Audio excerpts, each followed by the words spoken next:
Hey guys, welcome back to the channel. This is story about what if Naruto grows up neglected and alone and Minato bashing part 1. Before I start, please do support for more amazing content and comments for part 2. Do consider to subscribe my channel and share my video to your friends and check out the description as well. Let's start the video. Yua! Yua! A baby's crying pierced the deafening silence of Konoha's hospital. That's how I interpret a baby's cries in writing. The Yandame Hokage, who was waiting outside the emergency room, stood up with an anxious look on his rather charming face. After more than 3 hours of sitting in a teal-colored bench outside the emergency surgery room, Minato was more than glad to see the in-surgery sign above the two-sided door that led into the emergency room, lit off. A busted blonde wearing a green-colored surgery outfit walked out of the room, while taking off her face mask. Tsunade, how is my wife and my son? Minato immediately asked as Tsunade wiped the sweat off her forehead, but she grinned nonetheless. The operation was a success. Congratulations, you are now a father of 2 sons. The Yandame's face lit up when he noticed something. 2 sons? Tsunade merely laughed a little. Yes, Kushina had twins. Minato looked shocked for a moment before a serious look adorned his face. Tsunade, I have to see my wife now. The blonde looked confused at the seriousness Minato was emitting and said nothing while leading him into an emergency ward that Kushina was just moved to. Upon entering the room, Tsunade and Minato could see her obvious weariness and, similar to Minato, a serious look. The Yandame looked down, unable to face his wife. Tsunade was confused. Normally, a husband would have ran to his wife and hugged her after the excruciating process of giving birth, and was thinking about lecturing Minato when he spoke. Kushina, you know what I am going to do, right? He asked as a tear slid down Kushina's face. Minato, don't do this. I can't afford to lose you nor our son. Tsunade finally realized what was going on. How could she forget? With the Kyuubi right at Konoha's doorstep, the Hokage had only one way to defeat the beast. He had planned on sealing the Kyuubi into his newborn son, but did not expect to have twins. The sealing jutsu he had planned to use could only sustain a single chakra channel, and not to mention the Kyuubi's chakra was impossible to separate. The beast's massive chakra reservoirs only served as an unbreakable wall to all kinds of jutsus. So sealing half of Kyuubi into both of them was out. Minato had to decide which one. Minato, you can't choose one over the other. It's just not fair. Kushina pleaded. The mentioned blonde looked at her in frustration. What am I supposed to do, Kushina? I don't want to do this, but there is no choice. He shouted. There's always another choice, Minato. Please, I'm begging you, Kushina cried out while softening at the end. Minato softened his serious face. Damned if I do, damned if I don't. He joked, giving a soft laugh. Deciding to lighten the situation, Tsunade spoke. What are their names, Kushina? She asked, truly curious about their names.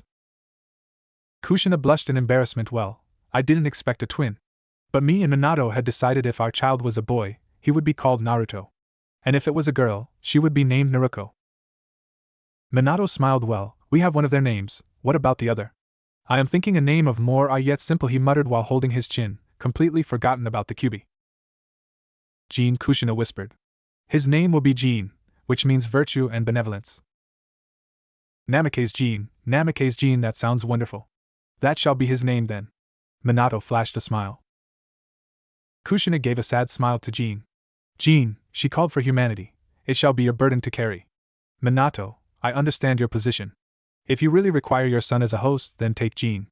As his name implies, let this be his first act of benevolence. Jin also means humanity. The blonde Hokage took the infant from Kushina gently. He brushed Jin's hair lightly. Take care of Kushina, Tsunade. As the last favor for me. Minato asked as tears welled up in his eyes.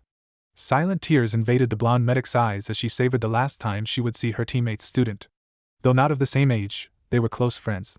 Kushina, Jiraiya, Minato and herself. Tsunade nodded. Minato shifted through several hand seals in quick succession. Kuchios no Jutsu. He shouted, and outside the hospital window, a giant puff of smoke appeared, and when the smoke dispersed, a gigantic battle frog smoking a pipe with an equally large tanto in hand appeared with the smoke. The summoned toad looked into the window. Minato, you ready? He asked in a loud and deep voice. I'm coming, Bunta. I will be leaving, Kushina, I love you. And with that, he jumped onto the battle toad and it leaped from the hospital to the battlefield. Tchiheros Brothr. We present to you, the Yandame Hokage, Namikaze Minato. And his son, Namikaze Jin. The Yandame walked up to the podium, holding his son, Namikaze Jin. Last night, he said as he began his aftermath speech. As you all know, the Kyuubi attacked Konoha. At this, many looked down, loved ones lost due to the beast's rampage. But one thing also occurred last night, the defeat of the Kyuubi. He shouted, and at this, cheers and claps erupted from the villagers. Last night, my wife, Namikaze Kushina, gave birth to my child. Namikaze Jin. With the forbidden Fuinjutsu I used, I was able to seal the Kyuubi within my own newly born son, Yandame said with pride. But this though, the villagers were unsure whether to cheer or demand for the death of the infant. Seeing their uncertainty, the Yandame decided to proceed. I left the hospital room that my wife is now still currently residing in, with knowledge of my death, due to the jutsu's requirement of the user's life. The crowd gasped, unable to fathom the fact that the Yandame should be dead. Yet, by miracle, I survived. Truthfully, I don't know how. I can only say Lady Luck shined on me. Yandame joked as a few in the crowd laughed. This is the host of the Kyuubi, he declared as he hoisted Jin in the air. He is the savior of Konoha, who now, at this very moment, has the burden of imprisoning the Kyuubi. Minato shouted. Cheers and claps once again exploded in the crowd. Yet none of them realized one important thing. Throughout the speech, he had not mentioned once of Naruto's existence. Tchihero's Brothr. Jin, now try to focus. Reach within you, the Yandame's patient voice told his son. Do you feel the chakra? He asked. Aforementioned Jin was currently 5 years of age. Wearing a white gi, his father was teaching him the basics of chakra usage. Jin was what some would call a late bloomer. Average children was capable of summoning their chakra for the first time at the age of 4. But a year had passed for Jin and he was currently training to grab his chakra from within. I feel it, Dad. I feel it. It's a warm feeling, and a strange familiarity. Jin cried out, happily. Minato grinned, that's my boy. He said like Jin had done the most incredible thing in the world. And Jin gave himself a self-satisfied smirk. It was pathetic, really, in Naruto's opinion. Naruto had inherited his father's golden blonde hair and sapphire blue eyes. When he was a child, his hair was spiked wildly, in all directions. He had taken to combing his hair, and now, from a year of combing, his spiked hair had calmed down and became a layered fringe. Think Nero from Devil May Cry. And Jin had a mix of his father's yellow hair with his mother's red hair, to create a brownish-orange colored hair, with spikes at the back and an Ina-like fringe at the front on his right eye. Speaking of his eyes, he had his mother's black eyes. I don't know Kushina's eye color. As Yandame teach Jin personally, Naruto had been training by himself. Ever since he could remember, his parents had always shown an obvious favoritism towards Jin. As the Jinchuriki, they were always so proud he had saved Konoha, despite the obvious lack of talent in his part. Reaching his chakra, Naruto could do that since he was 3. He was now wall walking on the ceiling of the dojo they were all training in. As he walked directly above Jin, he was grabbed from the collar by Minato and pulled to the ground. He landed in a heap, taken by surprise, though the Yandame did not seem to care much. Naruto, teach your brother how to gather his chakra. I'm going to go find some notes for him. It was obvious their father was quickly getting frustrated by the incompetence his brother was radiating. As their father left, Jin quickly turned to his brother Bakaneru. Hurry up and give me the scroll. Naruto raised one eyebrow. Scroll? He asked, truly confused. Yes. The scroll where you learn how to use your chakra. Jin replied, annoyed. I do not understand. Naruto was cut off by his twin. Stop bullshitting. There must be some secret technique you know, or it would be impossible for you to be better than me. Though Naruto enjoyed seeing his twin complain how Naruto was better than him because of a scroll, even though he did not have a thing like that, it was quickly getting annoying as well. Brother, for the 5th time this week, I do not have a secret technique scroll. Jin gritted his teeth. Fine, if you don't want to help me then, maybe father can make you. With that, Jin pulled back his arm, and for some reason hit himself on the jaw as hard as his 5-year-old arm could, which wasn't very hard, but strong enough to leave a slight bruising. Jin smirked and began loudly crying. Naruto widened his eyes as he figured out his plan. At once, and with a yellow flash, Minato was standing beside Jin. He started asking what was wrong, and when he saw the bruise on his cheek, he demanded an answer from Naruto. The blonde was about to say Jin hit himself when Jin started first. Naruto, he punched me when I asked him a question. And with the answer, he continued bawling in tears louder. Dad, I can ax he wasn't given a chance to finish when the Yandame slapped him in the face. Naruto accidentally bit his tongue and blood leaked out of the corner of his mouth. Insert Yandame's hateful lecture. I really can't stand writing that kind of stuff. After the long scolding from his father, Minato took Jin and decided to go to the courtyard to train for the rest of the day and switched off the lights to the dojo, ignoring Naruto, who was still standing on the same spot as he was when being scolded. Tears threatened to leave his eyes as he nursed his red cheek. He clenched his fist and in a fit of anger, he punched the wall next to it. Several cracks appeared as his chakra-enhanced fist impacted against it. Naruto clenched his eyes shut, his hatred for Jin increasing another notch. Between his parents, Minato always favored Jin over him, and Kushina did as well, though more subtle with it.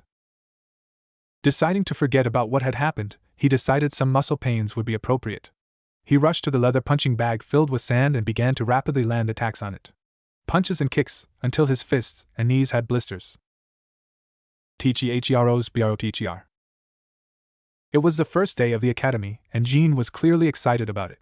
The past few days, there have been nothing but praises and wishes to Jin. People walking by them and wished Jin good luck for the academy and praising him to be such a wonderful shinobi. It had been 2 years since the dojo incident. Jin suddenly found his method worked very well.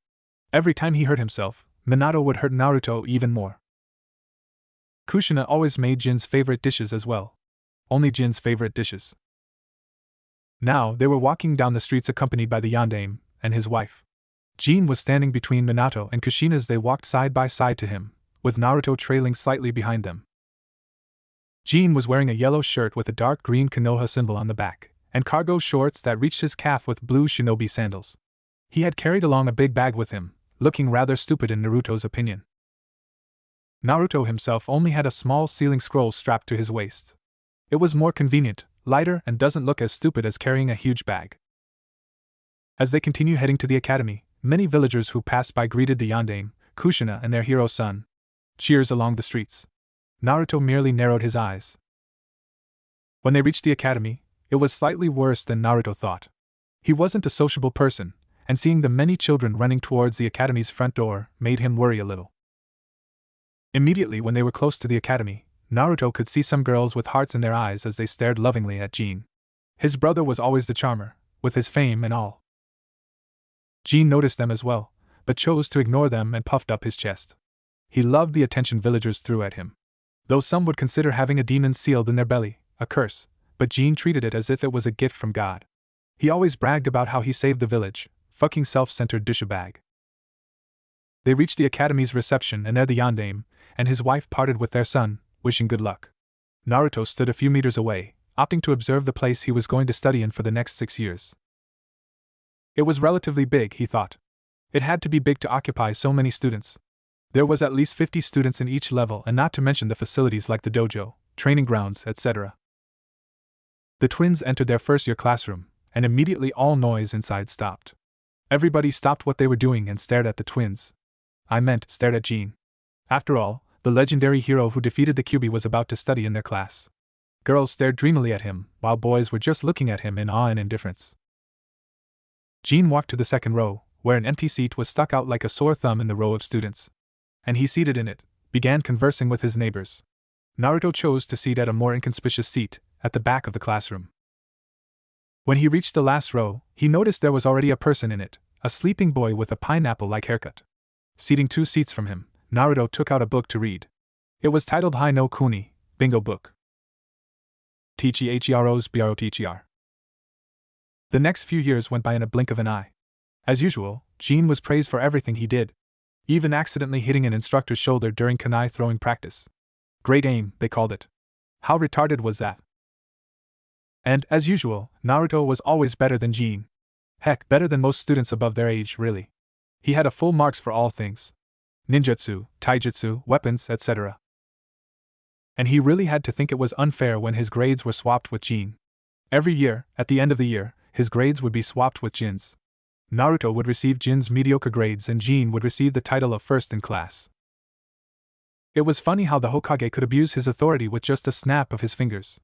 Nonetheless, Naruto thought of it as a compliment to him and an insult to Jin. Obviously, the boy can't do anything good himself and needed Naruto's grades to make himself look good. Pathetic, he would often think. What was weird is that even though Naruto scored full marks in tests like accuracy with weapons, or taijutsu in front of the class, they refused to accept Naruto as their better and continued to ridicule him for Jin's low marks. He would prove them wrong when he became Hokage. Yes, he wanted to be the Hokage. Not just for his desire for recognition, nor the multiple perks of that title, no, he wanted to change the village. Change the world. Naruto had some dark desires in his heart that no one knew about, no one will know about. He will show the village, he will cleanse this corrupt world, filled with lies and filthy sins. Then, perhaps he would soon be recognized as the better of the twins, not just as the hero's brother. Happy birthday, kid! A man with a mane of unruly white hair shouted as he ruffled Jin's hair affectionately. Arigato, Ero Senin. The Jinchuriki replied happily. It was Jin's birthday, no, it was their birthday. Yet he had only received a single happy birthday from the Sandaime, and that was only after he forgotten his present when he bought a set of limited edition camo weapon set for Jin. It's basically kunai and shuriken in camo paint. Naruto stood in the corner of the living room as a dozen of people went over to Jin and wished him a happy birthday and giving him birthday presents. The room was packed full of over 100 people, but Minato was by no means mediocre, and his living room could pack double that amount of people. More than 100 presents wrapped in shiny wrapping paper and ribbons were piled on a table and floor. Naruto stared at the presents, green in envy. The guests then began to leave, except for those close to Jin or his parents. Jin ran to the presents and, using his new camo kunai, began to rip the wrapping paper. Naruto was disgusted at his use of such a precious weapon as a simple paper cutter. The first present he opened was from the White Eyes, as Jin had loudly proclaimed. It was a scroll on advanced chakra control. Jin almost laughed at the present. Who needs chakra control when I have them in spades? He mocked before throwing it somewhere. Naruto reminded himself to borrow that from his dear brother. Next was from the Shikas, a close friend to Minato. Inside was a folded chessboard with pieces made from ivory of an elephant, and its black pieces made of ebony. Again, he threw it over his head again, landing on the Hyuga's scroll. Third was from Hatake Kakashi, Minato's student from the time when he was a Jounin sensei. It was a face mask, much like his own. It acted like a choker that you had to wear around your neck, and when needed, to be pulled up. This one Jin liked as it made him look like Kakashi Nizan. He sort of idolized the copy ninja of Konoha when growing up. It is strange to see Jin idolize another human being other than himself. Naruto turned away and exited the room. He could not bear continuing watching. It hurt. Though he and his brother had different status, but that alone should not determine their integrity and human worth. Why is the world so damn unfair? When Jin received cheers, he would receive curses. When Jin received praise, he would receive pain. Why? A thud was made as Naruto scored another bullseye on tree.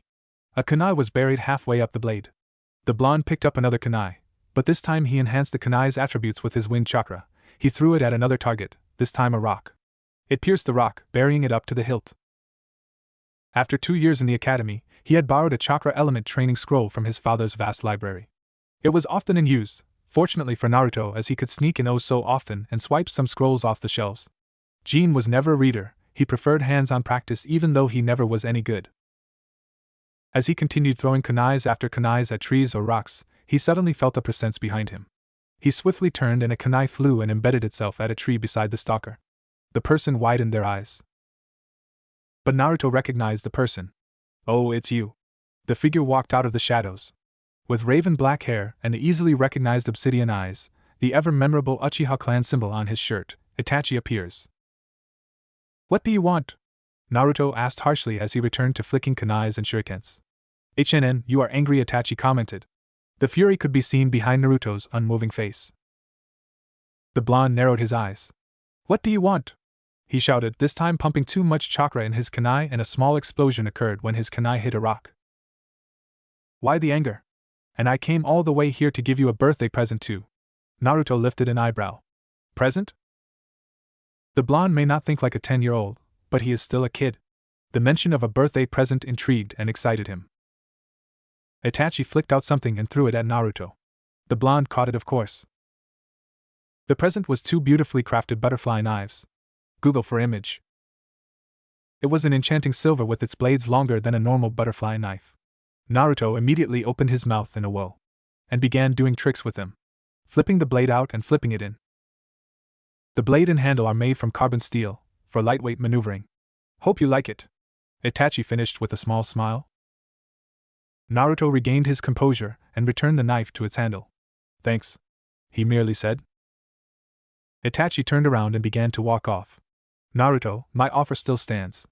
I am doing it tomorrow, you know where to meet me, he declared. The blonde narrowed his eyes, staring at the butterfly knives. Itachi, how are you so sure I won't tell people what you will do? The Uchiha turned his head towards Naruto because I know you hold no loyalty to either this village nor your father. And with that, the 15-year-old ANBU captain shined away. Gripping the butterfly knife, he flipped out the blade and with a flick of his wrist, it flew towards the rock, burrowing in. What am I supposed to do? Why does a 10-year-old have so much responsibilities? 2 days later. Everything was a disaster. Chaos roamed in the streets of Konoha. Everyone was in an uproar about a single issue. The complete and total massacre of the Uchiha clan. I say complete because Sasuke is dead as well. Fucking prick. Not a single Uchiha was left alive except for the person who performed the killings. Uchiha Itachi. The young ANBU captain and prodigy of the Uchiha clan. Of course, he escaped, not before running into 2 ANBUs on patrol while walking calmly on the streets of Konoha, covered in blood and tanto unsheathed, also gleaming in the crimson liquid of life. After a thorough investigation, the Yondaime declared the young prodigy insane, and was not under the right mind when performing the massacre. Which concluded the whole investigation. No motive of murder, no investigation of weapons used, no nothing. Of course, the public ate it all up like some naive puppies following its master, Minato. However, Naruto knew better. Itachi had told him days before the actual massacre. There was one and only motive. Besides the deep hatred Itachi possessed towards his own clan, he merely wanted to test himself. To reach the tip of his capability. To see how we would fare against his own kinsmen. Naruto's absence that night meant his rejection of joining Itachi in the murder of his clansmen. Although the 10-year-old blonde despised his village, did not mean he was evil. Massacring hundreds of people for no particular reason did not appeal to Naruto. Now, the people were wondering which clan would go next. Surely, after the complete destruction of their strongest clan, another was bound to be massacred. In the academy, everyone was talking in loud whispers within their own group. Many were with King Jin for information, after all being the Hokage's son had that advantage. Idiots. So drunk on peace that they never saw this coming. A simple clan disappearing off the face of Earth caused such a commotion. They are in a shinobi village for crying out loud. They should be prepared for this. Currently, Naruto was situated in his usual seat in the academy's classroom, flipping out his butterfly knive's blade and returning it to its handle. This village is pretty pathetic. The students here are also weak. How I wish Kiri's academy system replaced this pathetic Konoha academy curriculum. I could hurt Jin so easily then. The door suddenly opened and a chunin with a scar across his face and over his nose walked in. Class, settle down, he simply said, and the whispers vanished. As most of you may have known by now, the Uchiha clan is, he hesitated, trying to find a good word. Now no more. And that includes your classmate Sasuke. At that, multiple girls in the room started tearing up and one of the more hardcore Sasuke fans began bawling and crying her lungs out, some pink-haired girl he never bothered to learn the name of. I know all of you are having a hard time adjusting, he stopped for a moment, glancing at the pink-haired girl. But we all have to move on. At that, a hand was raised among the seated students. What happened? Was the curious question asked by an Aburame, his name who he did not seem to remember as well. That is classified information. But I doubt it would be for long, but I still can't tell you. After the fiasco in the classroom, the scarred chunin gave them the day off, for some of them to adapt to the class with one student missing. The blonde Warei Academy was released early. Naruto walked through Konoha's forest, enjoying the peace and tranquility. When he looked like he suddenly remembered something, he headed back to the village and arrived at the ANBU headquarters. He approached the reception desk and found it not to be the dark and creepy place he thought it would be. It actually had an average look to it. Naruto smirked. God knows what was within these walls. When he asked for the last edition of the bingo book, the reception girl asked for his identity and rank. After pointing out his status as an academy student, the woman asked him to go back to mommy, as kindly put it. But after mentioning his father, that changed the situation. She was more than glad to present him a mint copy of the latest bingo book. Naruto smirked after receiving it and thanked her, eagerly flipping through the pages. After all, he would have to know any person or thing that is perceived as a threat outside the safe walls of Konoha. He stopped dead in his tracks after flipping to the end section. On one of the pages of the bingo book was a picture of a blonde shinobi, whose sun-kissed hair reached shoulder length, had a pair of sapphire blue eyes that radiated skill and strength. Namikaze Minato, he read further down, catching the tiniest of details. Name: Namikaze Minato. Affiliation: Konoha no Sado. Rank: Hokage. Status: SS rank, flee on sight. Description: age between 20 to 30, blonde hair, blue eyes, 6 feet 10 inches. No more information is available. Bounty: 200 million Ryo, placed by Iwagakure. 100 million Ryo, placed by Kumogakure. Known skills: extremely skilled in Fuinjutsu. Kage level ninjutsu. Kage level taijutsu. Jounin level genjutsu. Other attributes: unknown. Known jutsus: multiple self-created jutsus. High-level futon jutsus. High-level right-on jutsus. High-level ninpu. Ninpu as in Kage Bunshin, Shunshin, etc., other jutsus unknown. Naruto stopped reading. After knowledge of his father's place in the bingo book and status was more than enough to conclude one thing. His father was a monster. A true genius in the ninja arts. The third to receive SS rank in history. The first and second being Hashirama Senju and Uchiha Madara. He then remembered Itachi and flipped to the U section. Uchiha Baisuke, Uchiha Genshiro, Uchiha Galamaha found it. Uchiha Itachi. A picture of a raven-haired teen with black onyx eyes. Uchiha Itachi. Name: Uchiha Itachi. Affiliation: Konoha no Sado. Rank: Umbu Captain, missing Nin. Status: S rank, flea on sight. Description: age 15, black hair, black eyes, red with 3 tomo if Sharingan activated, 6 feet 5 inches. No more information is available. Bounty: 80 million, placed by Konoha.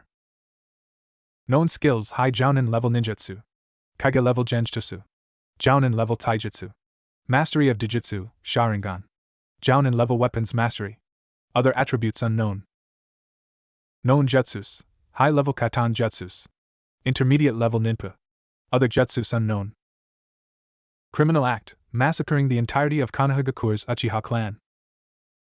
Naruto stopped reading and sighed. They really included Itachi's name, eh? That was quick, considering the massacre only occurred 2 days ago. Time skipped to second day of the last year of academy. Iruka was babbling on about some boring stuff on the history of the elemental countries or something. Naruto wasn't paying much attention. He was now donning a black vest with holsters and a blood-red shirt beneath. The vest contained thin metal plates within its fabric, for extra protection.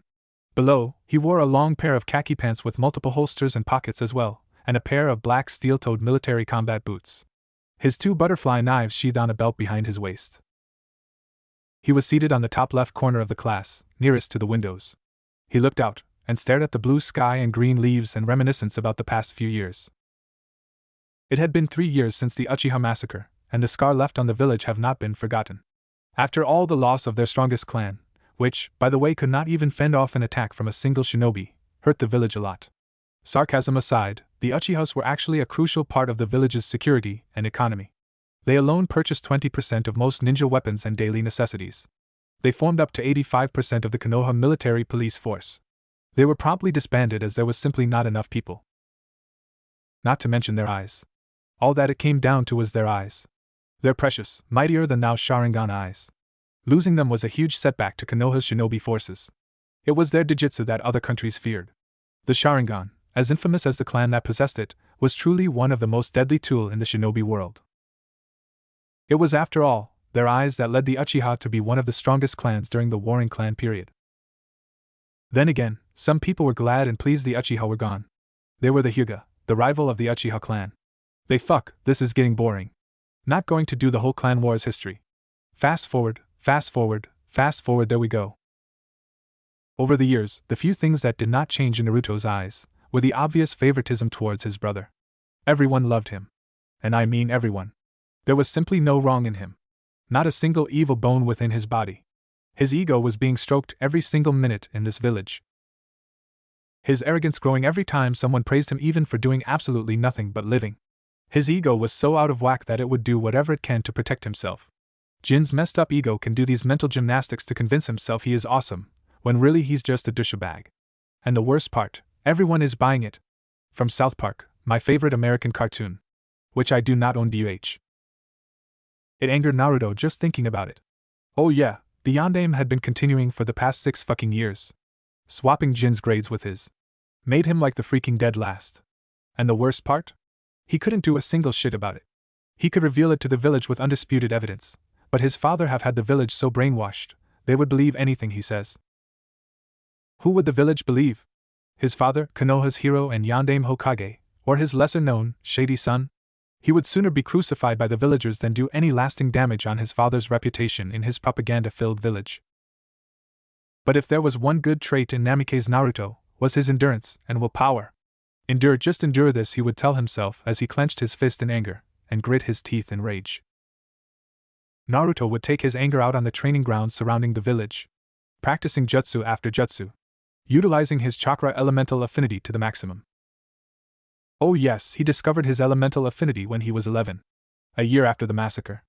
After reading tales of legendary shinobi around the globe, he quickly noticed that each ninja specialized in a specific element, or elements. After discovering the existence of elemental chakra affinities, he quickly learned high-ranked jutsus of his elements, being wind, lightning, and fire. A strange combination, in fact a very rare one. Like his father, he possessed wind and lightning, and from his mother, his fire affinity. To date, he knows of more than 20 B-ranked jutsus, 10 A-ranked jutsus containing all three elements, and a single S-ranked wind jutsu he borrowed from his father's private jutsu library. Wait, he had 2 years yet he only learned less than 50 jutsus? That's impossible. Naruto's and other stories could learn more than 100 of jutsus in a single year. Is what you might think, but my Naruto does not learn jutsus, he masters them. He understands the jutsu, he picks it apart, and after studying the dissected technique, he puts it back together and make it even stronger. The person who taught him this concept of mastering jutsus and not learning them was the only person he could relate to, Uchiha Itachi. Not Yaoi, thanks. Speaking of the onyx-eyed traitor, he still had his present. His simply exquisite pair of butterfly knives. He had been practicing with them for 2 years.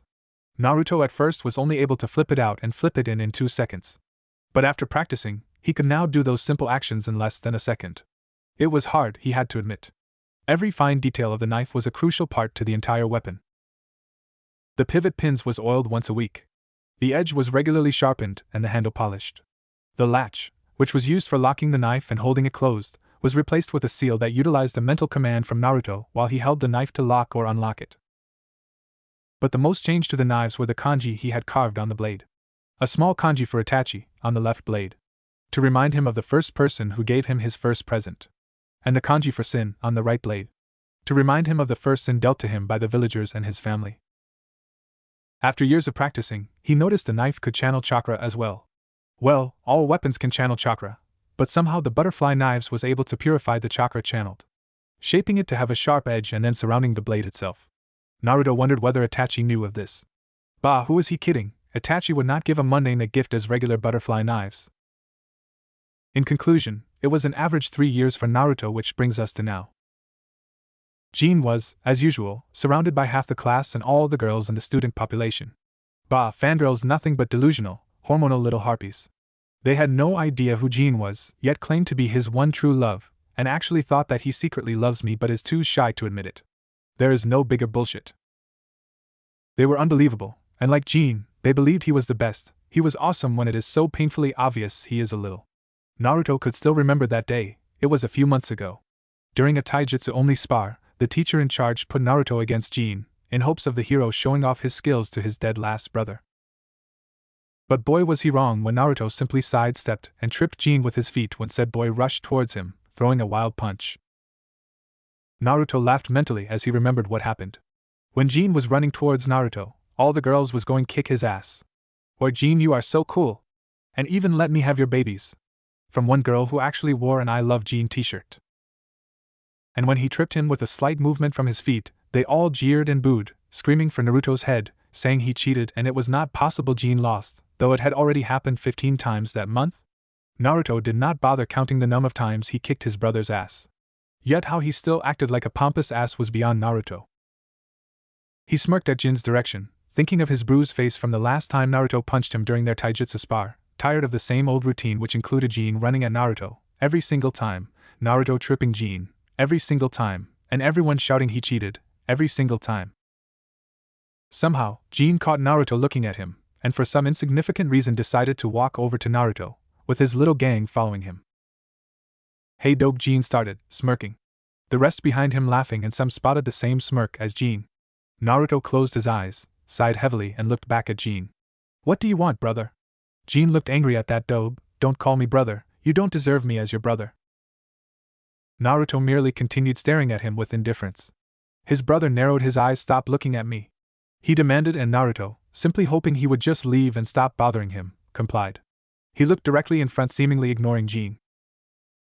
Now Jean was getting frustrated. Don't ignore me, you useless dead last. Naruto sighed, and looked back, with his cold empty eyes, emotionless face and dull facial expression. Jean growled, surprising those around him.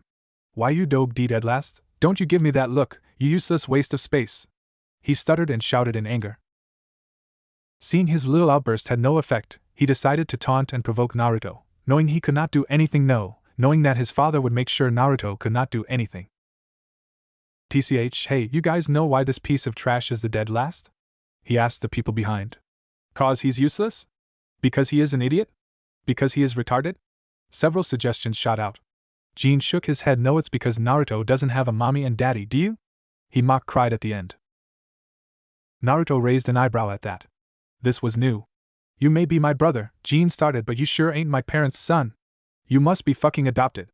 Naruto narrowed his eyes. What was his brother going on about now? Seeing his brother's eyes narrow, Jean knew this was working. He continued, you heard me. You are so useless, the Yondaime Hokage can't be your father. After all, a dead last like you could never have received the genes of the world's strongest shinobi ever. That's dumb. Naruto was not one who would be hurt by words. He did not know why being told he did not belong hurt him so much. He silently clenched his fist in anger, wishing Jean would not provoke him further or Naruto would do something he might regret. Jean did now miss his brother clenching his fist. He knew his provocation was working, and he stupidly decided to taunt him further. Yeah, you heard me, trash. You are nothing. You don't belong here, you don't belong in this village, you don't belong in my elite family, you dead last. Jean shouted almost manically. Naruto accidentally released his killing intent for a split second, and at that split second it was the first time Jean truly felt death staring straight at him. And ironically, Naruto was staring straight at Jean, his eyes colder than the icy embrace of death. Naruto immediately calmed down. Funny you would say that, especially when you yourself know why I am the dead last and why you are the top in class last year, no and every year, he said calmly. Jean took a moment to register Naruto's sentence and smirked. That's because I am a genius and you are a retard, he shouted, laughter ensuing. Naruto laughed. And how, per se, did I how you say kick your ass in every sparring match? He asked mockingly. Jean immediately replied, I know you cheated in every match, dead last. Naruto rolled his eyes. You yourself know very well you are the top in class because father, the Yondaime Hokage, swapped your grades with mine, me receiving your shitty scores, dead last. Jean narrowed his eyes in anger. You call me the dead last, you trash, he shouted and threw a rather flimsy punch. Naruto's head went through at least a dozen different ways to break Jin's arm without anyone even noticing, but decided against it. Instead, he merely turned his neck, letting Jin's slow fist fly past his head, an inch from his cheeks. More punches came from Jin, with Naruto dodging all of them without even moving from his seat. I won't hurt you, Jin. You know that. Father would murder me if you ran to him crying, Naruto said, as Jin started his barrage of wild and flimsy punches again. One boy at the back commented on Naruto's statement. You won't hurt him because you are too weak. Naruto recognized that rough and unruly voice. It belonged to the Inuzuka heir, Kiba. Tired of this little fiasco, Naruto used an advanced version of Kawarini he created as a variation of the original technique and switched places with Kiba, letting Kiba be hit by his brother's attacks. Only when Jin noticed the person he was hitting had brown hair instead of his brother's sun-kissed blonde, he stopped. When Jin had actually stopped, Kiba already spotted several bruises. Normally, any sane student would stand up and punch Jin back. But from his father's influences, no one dared to hurt Jin, or say anything about his tyrannic ways. I don't believe regular Kawarimi can be used to actually substitute with as large a living thing as a human. A rabbit maybe, as shown with Zabuza. Coward, you used another person as your scapegoat? Jin shouted. By now, the boys were chanting fight, fight, fight, whereas the girls were chanting kick his ass and similar other phrases. Naruto merely stood in apathy, looking at the scene with nothing but cold indifference, ignoring and drowning out the masses cheering and jeering. Once Jin spotted his brother, he performed several hand seals and clapped his hands together. Futon, Ripusho, he shouted out, and despite the many students in front of him, he pushed forward with his wind chakra enhanced palm attack, knocking several students off their feet as he headed towards Naruto. Sedblon narrowed his eyes and with a swift flick of his arm, he gripped Jin's wrist, the wind chakra floating harmlessly around his outstretched palm. Weak, Naruto muttered, and after the chakra dissipated, he pushed the hand away and walked off. Damn it, Jean growled, don't try to run away, Baka Naruto. His brother looked back. Fuck off, Jean, he simply said before heading to the door. But the door opened in front of him and Irika stared surprised at Naruto. Class is starting, Namikaze-san. Where are you going? The Scarface Chunin asked. Naruto looked back, glancing at Jean and his groupies before answering. He pushed Irika out of the way and walked out. It was near sunset when Naruto returned home. Where he was the whole day was a mystery. The moment Naruto stepped into the rather large mansion, he met his mother, as if she was waiting for him. Mother. He greeted and continued walking, but was stopped by Kushina. And where have you been, Naruto? She asked, anger's obvious presence in her voice. Out. Naruto merely answered. Kushina narrowed her eyes. Your brother told me you skipped school today. His brother, eh? Yeah, he replied. Why did you skip school? Even if you're the dead last of your class, you should moreover work harder, right? She demanded. Naruto closed his eyes in silent anger. Funny how everyone thought he was a dead last. Naruto was about to answer when an actual Rasengan almost hit his face if he had not Kawarimi with a vase lying somewhere. Growling, he searched for the attacker, only to see the cold blue eyes of his father. Minato, why did you do that? Kushina asked, more curiosity than anger. Minato narrowed his eyes in rage. That little dipshit hurt our son. The red-haired Uzumaki shinobi widened her eyes in shock before narrowing them at Naruto. Why do you like hurting your brother, Naruto? She shouted. Even if he is the top of your class, there is no reason to be jealous and attack your brother. You should be glad Jean doesn't hit you back. Kushina yelled at Naruto. Again and again. Seeing Naruto's silence, Minato took it to offense and charged up another Rasengan, albeit only at the first stage, where the Rasengan only has a spiral attack but no power. Naruto recognized the incomplete Rasengan, and when Minato attacked him with it, Naruto did the only thing he learned all these years. Just endure. The spiraling orb smashed into Naruto's gut, sending him out of the front door, landing outside. Blood dripped out of Naruto's mouth. Though it was only at its first stage, but in the hands of the true master of the shinobi arts like Minato, it was incredibly deadly. The blonde-haired academy student lay on the ground, nursing his wound, noting his shredded shirt. And don't even think about coming back, you little bastard! He screamed at Naruto and slammed the door, leaving an injured Naruto outside. Said blonde stood up gently, trying to avoid any more damage to his body. Are you okay?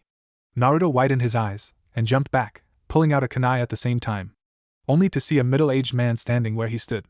Naruto recognized him. Bandages covered half his body. Only his left eye and lower face was shown.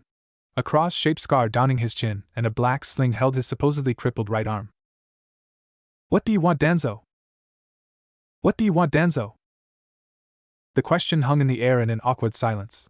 Danzo turned towards Naruto. I merely wanted to know if you were okay, the old warhawk replied. There's nothing for you to concern yourself about. I am perfectly fine, Naruto coldly stated. He had heard of Danzo, a warhawk who wants Konoha to reign supreme over all other shinobi villages through war and battle. The last time he heard of him was from his father telling Jean to be careful of him. Seemed that Danzo really wanted Jean to become a living weapon for the village. Are you sure? That injury of yours looks rather serious, the ex-root commander asked and walked towards Naruto. Gritting his teeth, Naruto threw the kunai in front of Danzo. Not a step closer, the blonde warned. Danzo was angered by the blatant disrespect the brat showed him, but through years of training, he managed to calm himself down without revealing his disdain towards the kid. I know what happened, Naruto-kun, he began. Said blonde widened his eyes, but tightened his grip on another kunai he pulled out. Aren't you angry? Look at what your father did to you. Danzo continued. I know you dislike him. I know you hate them. Naruto looked at the injury on his stomach. A red scorch-like mark on his gut, his eyes almost watering. Not at the pain but the fact his father would actually attack him. Danzo knew he got Naruto at that and continued. Help me, help you. Naruto lowered his kunai, and the warhawk took a few steps forward, a meter away from the blonde. Join me. Naruto closed his eyes. Danzo Ippin Shinde Miru? He whispered, releasing his entire killing intent accumulated during the entire event, and releasing his chakra pressure.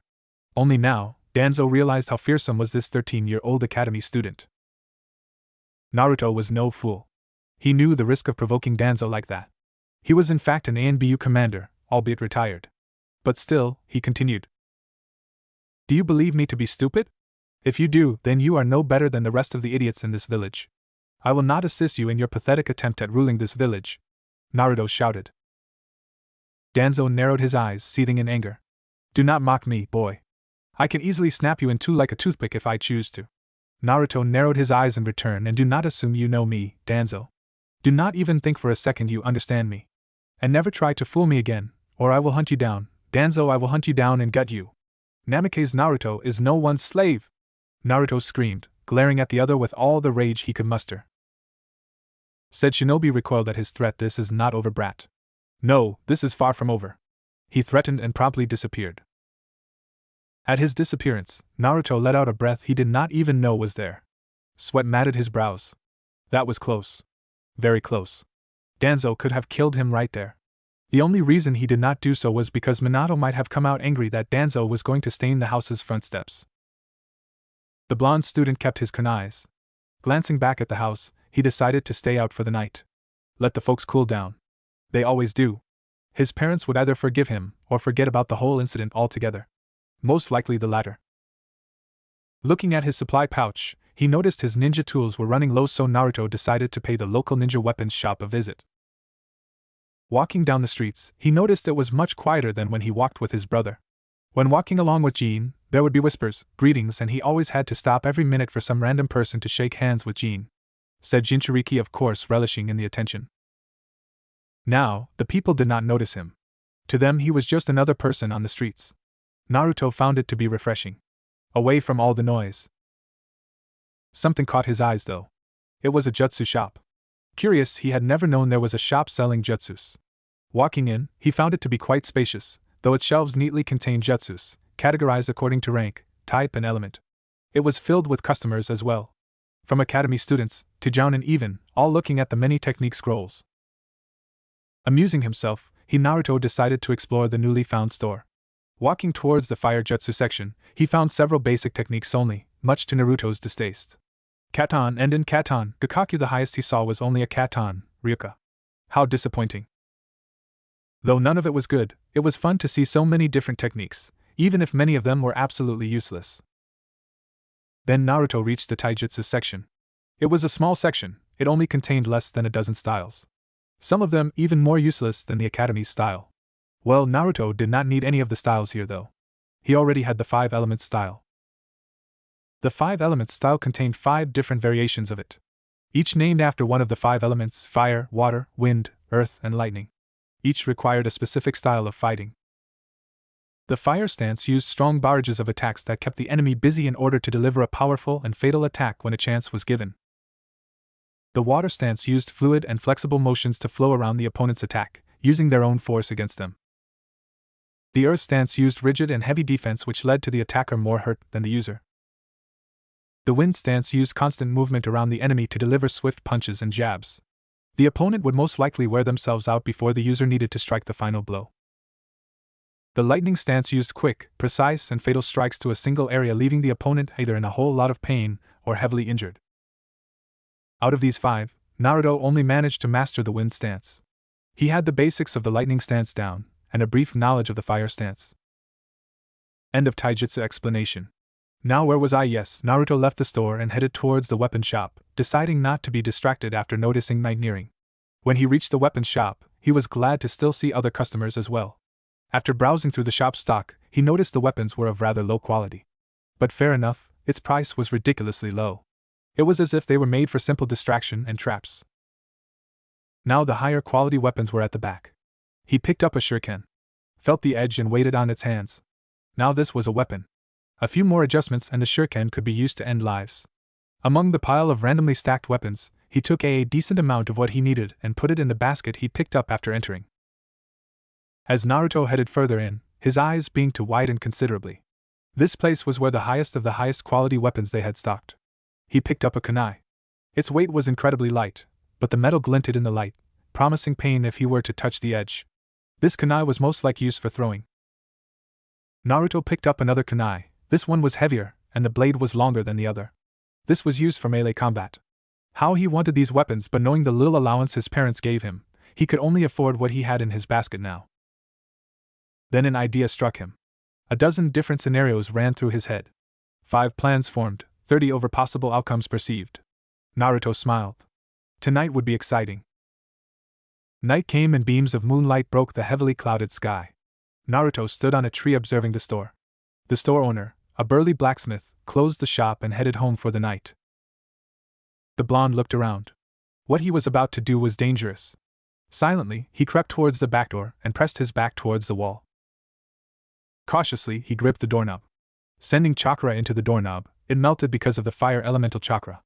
The door, losing its lock, opened. Naruto crept it, but heard thunk-thunk sounds. As if someone was practicing throwing. The blonde took a few seconds what the just thought. Someone was here. Naruto started panicking, before pulling himself together. Looking at the door's melted doorknob, he realized there was no way out of this. He was in too deep, and the only way out was with the weapons Naruto was here for. Hardening his eyes, he headed towards the front of the store, where the weapons were kept. There they were, black metal almost camouflaging in the dark. He picked up one of them and started examining it. Yes, this was the one he wanted. He slowly took several of them and sealed them in a storage scroll he always carried with him. But a sudden shout interrupted him. Who's there? Naruto widened his eyes. He turned towards where the voice came from, and saw a girl. Older than him but not by much. She wore a pink, sleeveless Chinese-style shirt and green pants. Her brown hair was tied up in a bun and the Konoha shinobi headband on her forehead. Then he recognized her, a senpai in the academy.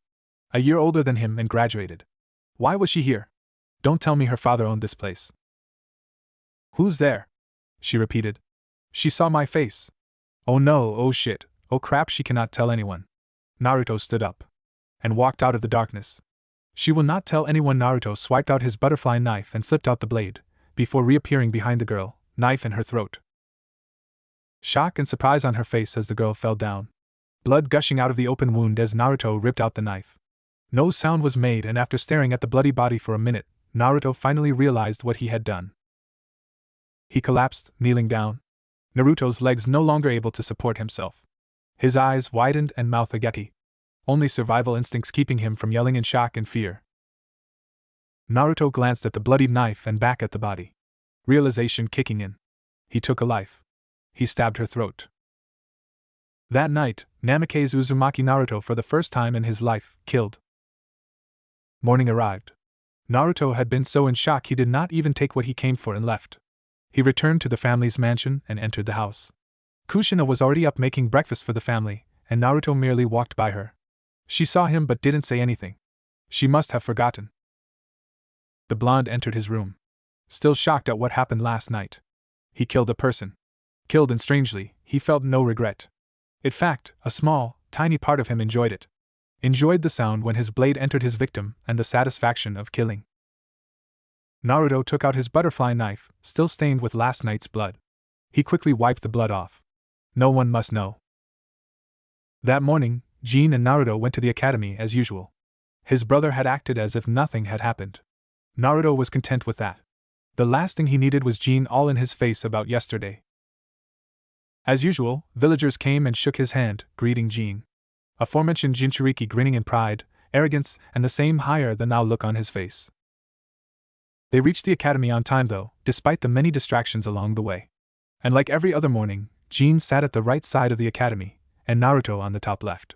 His brother was still surrounded by dozens of students, and Naruto was still seated alone. When something caught his eyes.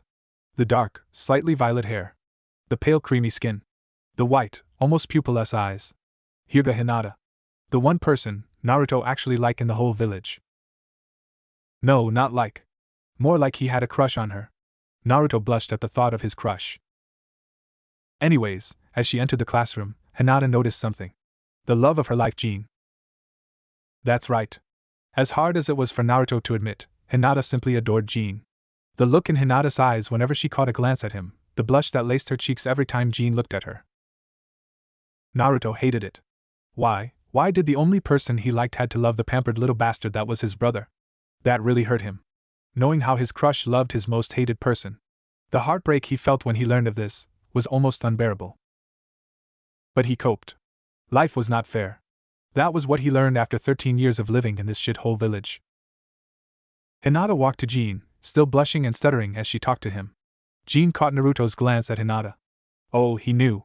His brother knew about Naruto's little crush. That was why, at every chance he got, he would do this. Jean got up and suddenly hugged Hinata. Whispering in her ears, "Hug me," said Hyuga would blush and hug him back, content. Naruto would grit his teeth in silent anger. It was moments like these that made him contemplate just killing his brother and be done with it. But his instinct for survival overwhelmed his desire to end his brother's life. The girls watched in envy as Jean embraced Hinata, while the boys looked in jealousy. Aforementioned Hyuga was the cream of the crop, one might say. The girl most desired in the class. She was pure. Unlike the other skanks. Her only undoing was her moronic crush on Jean. One might call her stupidly in love. Class quickly went on for the day without his brother further provoking or taunting Naruto, having learnt the lesson a day ago. The year passed by faster than Naruto expected. No more incidents occurred. Though his brother had continued insulting Naruto at every moment possible, the blonde had learned to just ignore Jean. Naruto learned a dozen more jutsus, this time a few B ranks and the rest C ranks. Why the sudden decrease in quality of his jutsus? Well, since Jean was hurt by Naruto that day, his brother demanded to learn stronger jutsus. So the Yondaime and Jean spent more time in the jutsu library's more diverse section, leaving Naruto only able to roam around the lesser of the library. But even with the incredibly detailed jutsu scrolls, Jean had only managed to learn a single A-rank jutsu, which was his father's Rasengan. But the little prick only managed to get past the first step after 3 months. That was almost laughable. And all in all, it took him more than 8 months to even form a complete Rasengan. Despite his father's constant tutoring and information, Jean was not even able to form the Rasengan without 2 Kage Bunshins by his side to stabilize his chaotic Rasengan. Jean was not able to completely control his Rasengan alone, as he simply skipped the last step after spending a month on it. He had no patience, and after finding out he could try to control the technique with clones, he decided to go with that instead of actually learning to use the technique properly. Of course, once he finished it, everybody called him a genius. Who completed a technique Naruto thought was useless after mastering it in a week, in 8 months. But I am just going off topic. Now moving on. Today was the academy graduation day, which required them to pass a simple ninjutsu test. Now that might sound hard, but snicker, they only needed to perform the 3 most basic jutsus in the entire history of jutsus ever. I am serious. The henge, kawarimi, and the actually lower than useless, bunshin. Jean was first up. But after performing the 3 required jutsus, in which he barely made 2 bunshins that was slightly translucent, he requested for an extra test that required the student to perform their best jutsu. And of course, the teachers agreed. Jean, like his usual cocky self, he arrogantly called out his jutsu's name. Kage Bunshin no Jutsu. And 2 copies appeared in a poof, flanking him. Iruka clapped, "Well done, Jean-kun." Said Prick smirked, "I am not done yet, Iruka-sensei." Jean gripped his right wrist with his left hand, and his right palm cupped the air. The clones repeatedly hit the air on Jin's palm. And slowly, but surely, the familiar sphere of chakra formed within his hands. Jean smirked, then ran towards the wall Rasengan.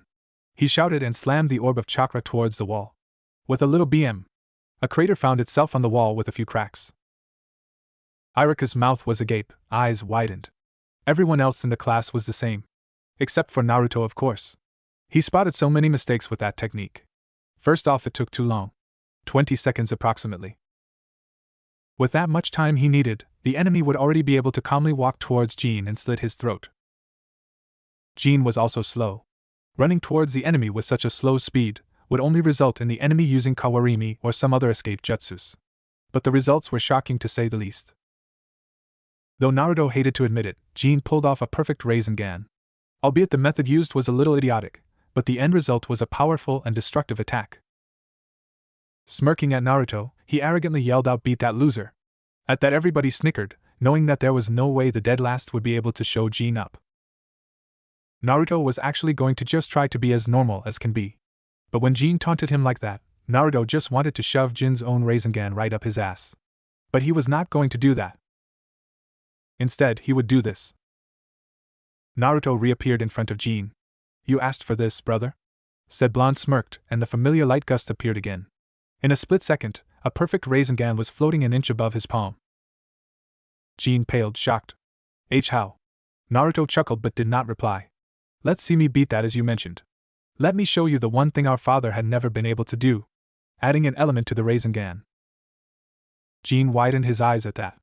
Of course, he had heard about adding an element to the Rasengan from his father. Minato mentioned that he could not for his life increase the Rasengan's power by including an element to it. And now his brother, known for being the dead last, was going to do it? Said Jinchuriki could not believe it. But he remained speechless. Naruto stared at his Rasengan, before a surge of chakra made its way to the Rasengan. Then, a second later, a thin thread-like ring formed around the Rasengan. And then another, and another. Before long, there was a dozen rings surrounding the Rasengan. The ring was spinning rapidly, like a saw.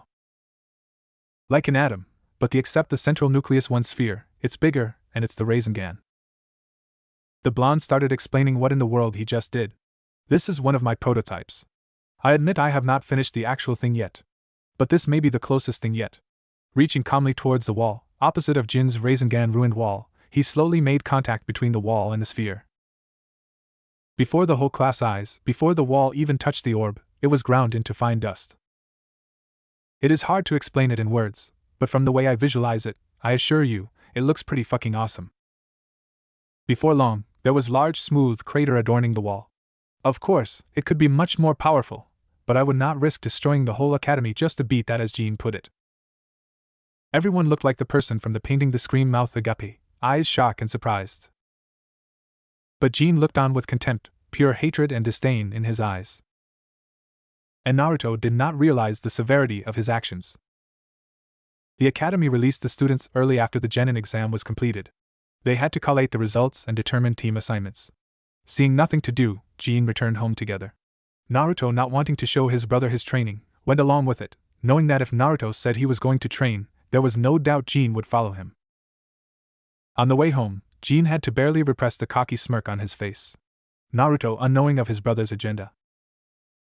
Once they reached the Namake's mansion, Jean immediately went off to find his father while Naruto went to his room in order to try to meditate. Meditation was a frequent hobby of Naruto's. It kept him calm and often cooled him down a particular agonizing event. He found meditation a simple yet complicated practice. It required a calm and even blank state of mind. Those that could not keep from thinking stuff were just left sitting there, not accomplishing much. A few minutes later, Naruto was in his room, finally settling into the calm and almost tranquility of his room. His room was simple, only containing very basic furniture. A bed, a study desk, a wardrobe and a bookshelf. On the windowsill was a simple bonsai tree he had cultivated since what happened 4 years ago. Okay, quick A/N. In my timeline, graduation is at 14. I kinda messed up the timeline, I guess. If you had read my other stories, the age of graduation is always 13. The peaceful atmosphere was suddenly broken by his door being broken down. Naruto opened his eyes and was treated to a foot flying towards his face. He quickly rolled out of the way and stood up, but a fist found its way to his gut. Minato glared fiercely at Naruto. His fist buried in the younger blonde's gut. Pure wrath donned the Hokage's face, while Naruto was merely shocked and scared. He hoped this was not real, but the pain in his stomach told him it was. Sometimes, Naruto just really hated this village. You used my jutsu and humiliated your brother in front of the whole class. The fact that you stole my own technique angered me. But to show up your brother in front of his peers is unforgivable. The yondaime spat before another fist smashed Naruto's face. The newly graduated genin glared at his father on the floor. His heavily bruised right cheek was swollen. His father could hit really hard. You little bastard. I believe it is time to teach you a fucking lesson in respecting your superiors, Minato declared while cracking his knuckles. What he said translated into I am going to beat you up for disrespecting your brother. Naruto only closed his eyes before rains of attacks rained on his body. 10 minutes after, Minato left the room. His fist was covered in blood, though not a drop his own. Naruto lay on the flood, broken and battered. Bruises and cuts covered his entire body. His shirt had been ripped off by his father after said Hokage noticed thin metal plates in between the fabric. Why? Naruto whispered as his consciousness threatened to leave him. He weakly drew a rather complicated small squarish seal with his own blood on the floor. Naruto formed a serpent hand seal and focused a large amount of chakra in his hands. He then directed the chakra to the seal he drew and released a held breath as his wounds began to heal. Healing resuscitation regeneration technique. An A-ranked medical ninjutsu used during operations and surgery by medical shinobi. Normally, a larger seal is drawn and would take a longer time to heal, but that's only with life-threatening wounds. Naruto breathed a sigh of relief as the pain that wrecked his entire body quickly vanished. After this entire body was healed, he released the chakra, with a slight pant. The jutsu normally required 4 people to conduct and hours to complete, but Naruto was naturally a chakra powerhouse, a genetic trait from his father, so only a few minutes was required, especially only for external wounds. Unknowingly, a tear fell from his eye. I don't know how much of this I can take. I might really be tempted to follow Itachi's footsteps. Pulling himself together, he walked towards his wardrobe and pulled out some clothes.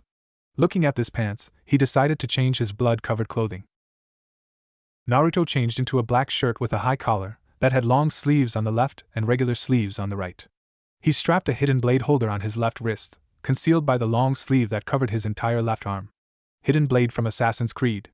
Those who played the game before would know how freaking badass it is. And a gray vest with multiple pockets on top. For his lower body, he wore a long pair of baggy khaki pants, also with many pockets. A black loose belt wrapped around his waist that had 4 pouches strapped on the back of the belt. The belt had a sort of magnetic attraction to his pants due to several seals so enemies would not be able to grab the belt.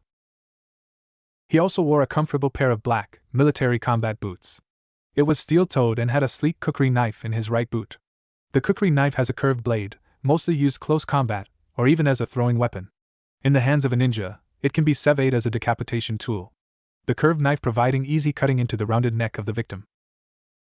With a heavy sigh, Naruto decided to go train, just to forget what happened. The next day quickly arrived. On the way to the academy, Jean kept sending arrogant glances to Naruto, mocking him, as if asking him, now do you know what happens when you mess with me? The blonde merely ignored his childish brother. Today was team assignments, and Naruto was not an expert in stealth for nothing.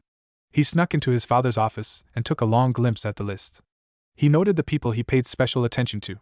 Team 7 included Namake's Jean, Aburame's Shino, and at the last name Naruto almost yelled out in anger. Hyuga Hinata. Sensei being Hatake Kakashi. Team 8 included Inuzuka Kiba, Ino Yamanaka and Akimichi Chuji. Quite a reasonable team. Kiba was the tracker of the team. Ino, the information gatherer and capture specialist. Chuji the main assault and tank of the team. Their formation was, find, immobilize, crush. Sensei being Sarutobi Asuma. Team 10 included Namake's Naruto, Nara Shikamaru and Kurigane Kagami. This team, however, made no sense to Naruto. They probably piled anyone left over into this team. But Naruto was indifferent to his teammates, maybe slightly glad. Shikamaru wasn't bad. He could have gotten worse, of course. Besides, from what he had observed, Shikamaru was a genius nearing Naruto's caliber. Only his lack of motivation prevented him from soaring to high places. Kagami was not bad as well. Though not a genius, he could still hold his own against a fight. He was 5th place in the boys' ranking system. He was a basically unknown character. Nothing special, completely inconspicuous. He was just one of his classmates as much as Naruto figured. The blonde would have to observe him a little more if he was going to be his teammate.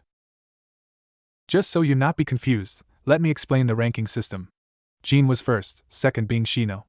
3rd Kiba. 4th, and OC 5th being Kagami. Though Naruto was pretty sure Kagami or anyone above him could take on Jean with no trouble. But it was his sensei that surprised him. No, he was astonished, astounded, stunned, stupefied, dumbfounded, flabbergasted and every other synonym that exists. His sensei was Danzo. How was that even possible? He was once an ANBU commanded, not to mention he was already nearing his 70s. Danzo was already retired, but why was he a sensei now? What was his father thinking? It appeared that Naruto had to get what he wanted to know from Danzo himself, and the very idea appalled to him. In class, Irika spared no delay. He gave a boring 5-minute speech to the newly graduates, about shinobi responsibility, and the dangers of being ninja, so on and so forth. After that, he immediately got to announcing team placement. Team 1 to 6 was merely cannon fodder, so fast forward to after team placement was announced. After every team was fished away, only Team 7 and Team 10 was left. Glances were thrown between the two teams, but only Shino and Naruto remained impassive and ignored the other team. Jean was seated with his team, Shino and Hinata flanking him, while Naruto was flanked by Shikamaru and Kagami. The Nara had his head laid on the table but eyes were still opened. Apparently the tense atmosphere was keeping him from actually falling asleep. Kagami was merely sharpening his tanto. Naruto would occasionally glance at Hinata and let a small smile adorn his face. Of course, Jean once again did not miss it, and after Naruto's third glance, Jean wrapped his arm around Hinata's shoulder. Smirking at Naruto's frown, the Jinchuriki mouthed the words, "She belongs to me," to Naruto. Interesting fact, I got Jin's name from the term Giant Shiriki. Hinata of course turned beep red at the contact while Naruto, as almost tempted to shove Sin in Jin's throat. Sin is Naruto's right butterfly knife, remember? A few minutes passed by before a masked shinobi appeared in the classroom with a puff of smoke. The moss was simple, with 2 slits for eye holes and several small holes near the nose and mouth, presumably for breathing and speech. He knelt down on one knee. Team 10, you are required to meet Danzo-sama at Training Ground R01 near the southern section of the village. Please be there in half an hour. And with that, the shinobi disappeared in another puff of smoke. TCH, I did not put it past that old war hawk to actually send a messenger to inform us of his whereabouts. Naruto thought, almost criticizing Danzo. Looking towards Shikamaru and Kagami, he gave a hand gesture as if to say, follow me, I know where it is. Training Ground R01, which represented Route 01, was a training ground used specifically by Route Umbu, when they were still around officially. Now, it appeared it was still used by the Route, unofficially. When they reached the training ground, they merely found Danzo seated on the flood, meditating. Sensing their presence a mile away, he opened his one good eye. Come, take a seat, Danzo said, gesturing at the open space in front of him. Not wanting to disobey their first order from their newest sensei, they complied and sat facing Danzo. Now, let's start with introductions. The XANBU commander started, but was interrupted by Naruto. Sensei, said Blonde reluctantly started, I am sure we would prefer some privacy, so if you do not mind, could you please remove the 5 ninja hidden? He finished, staring straight at Danzo. The old war hawk looked surprised for a moment, before chuckling and snapped his fingers. Naruto immediately felt the 5 shinobi's presence vanish. Now, I will start first, Danzo declared. My name is Danzo Shimura. I am an ex-ANBU commander of the Route ANBU. I am now your sensei until the Hokage decides to change this. Then he motioned towards Shikamaru. The Nara merely muttered troublesome before continuing. My name is Nara Shikamaru. I am the heir of the Nara clan. He finished, but Danzo urged him to continue, after saying, tell us your likes, dislikes, hobbies and dream. With a heavy sigh, Shikamaru continued, I like sleeping, I guess. I don't like doing troublesome things. I don't have much of a hobby, but I do play shogi frequently. As for dreams, I just want to be a regular shinobi. Marry a regular wife, not very beautiful and not very ugly. Have 2 kids, a girl and a boy, and die before my wife. Danzo nodded, but inwardly he was thinking. I have read his profile. Says here, he has an IQ as high as 200. A lazy genius, HM? I would have to beat that lazy attitude out of him, I guess. Then he motioned towards Kagami. Kurigane Kagami was an average-looking 14-year-old, with raven black hair spiked towards the back and a few bangs in front of his forehead. He wore a black muscle shirt and black basic ANBU-issued pants with black shinobi sandals. He also wore black shoulder pads. Think Zack Fair from FF7 Crisis Core. My name is Kurigane Kagami. I do not belong to a clan, though my family have been shinobi since the Shodame's era. I like training and learning new jutsus. I dislike weaklings and civilians. My hobby is training, and my dream is to master my family's kenjutsu style and become an exceptional shinobi, worthy of being a legend. Danzo nodded again. An average genin, though slightly skilled. He would be a good teammate to complement the 2 other skills, though his hairstyle and name reminds me of my late teammate. Wait, why am I reminiscing about the past? Lastly, he gestured towards Naruto. Said Blonde seemed to contemplate his words before speaking. My name is Namikaze Naruto. I am the son of Namikaze Minato, the current Yondaime Hokage. I like training as well. I do not dislike many things, and my hobby is to train too. My dream, no, I promise to be the strongest shinobi the world will ever see. Naruto had to admit he lied about some of the things he said, but the last part, he was completely serious. Nobody laughed, nobody said anything except Danzo, who mentioned that it was a good dream. Now, as you may or may not know, Very Jounin Sensei will give a post-academy graduation, genin test, to see if any of you are worthy of actually becoming shinobi. Regularly, the most common test would be to test your teamwork, but I do not think the same way. I believe fighting capability is most important. As a result, my test will be a one-on-one with my shinobi. Danzo explained before snapping his fingers again. And behind the 3 genin stood 3 Root ANBU. These 3 are all Chunin-level shinobi. I do not expect you to win, but I will judge if you are able to proceed as a genin after this test. Now, any questions? Naruto immediately asked, can we kill them? Danzo chuckled, if you manage to kill them, I might put in a word or 2 to the Hokage of immediately promoting you to Chunin. Both knew that was not possible, but Naruto still looked forward to spilling their blood. Surprisingly, The three Rutambu took no offense at Naruto's question. One would thought an ANBU would be angry that the dead last even thought he could kill them. But they just stood there like statues. Who wishes to start first? Naruto immediately smirked. Danzo nodded and one of the ANBU operatives stepped forward and led Naruto to an empty grass field. Hajime, Danzo declared, and Naruto performed several hand seals before shouting out his jutsu's name. Raiton, Yoroi. Immediately, a yellow-colored cackling armor of electricity surrounded Naruto. Surprised by the use of such a high level, the Rutambu momentarily flinched. That was his first mistake. Naruto caught him by surprise with a kick. The Chunin barely dodged it, though the kick grazed his cheek. Immediately, he could feel the numbing electricity running through his veins. But only years of training did he avoid being paralyzed. The Chunin then formed several hand seals and blew out a large fireball katan. Gakyu no Jutsu. The massive ball of flames flew towards Naruto, and the blonde countered with a Suiton, Sujin Hiki. A wall of water formed in front of Naruto. What shocked the root operative was that Naruto actually took the water in the grass below him to form the wall of water. Suiton, Daibakufu no Jutsu. A miniature version of the actual technique that should have risen several dozen meters high, but because of the lack of water, the technique was only 1.5 meters high. The water flew towards the ANBU. But before said root Chunin could counter, Naruto immediately followed up with a Raiton, Kangekiha. A pulse of electricity mixed with the torrent of water made it a deadly combination. Only reflexes trained over the years allowed the Chunin to perform seals faster than usual and have a Doton, Doria Hiki, to block the electrified wave of water. The root operative unsheathed his katana that was strapped behind his back. With a quiet whisper of Katan, Hai no Yaiba, the blade was immersed in flames. That was his second mistake. He already knew Naruto either had a water affinity or well versed in Suiton jutsus, yet he continued using a fire technique against him. Naruto raised an eyebrow at his choice of jutsu. All the while, his teammates had their jaw wide open. The class dead last was this powerful? They had no idea. Perhaps what he said at the beginning of the year was correct.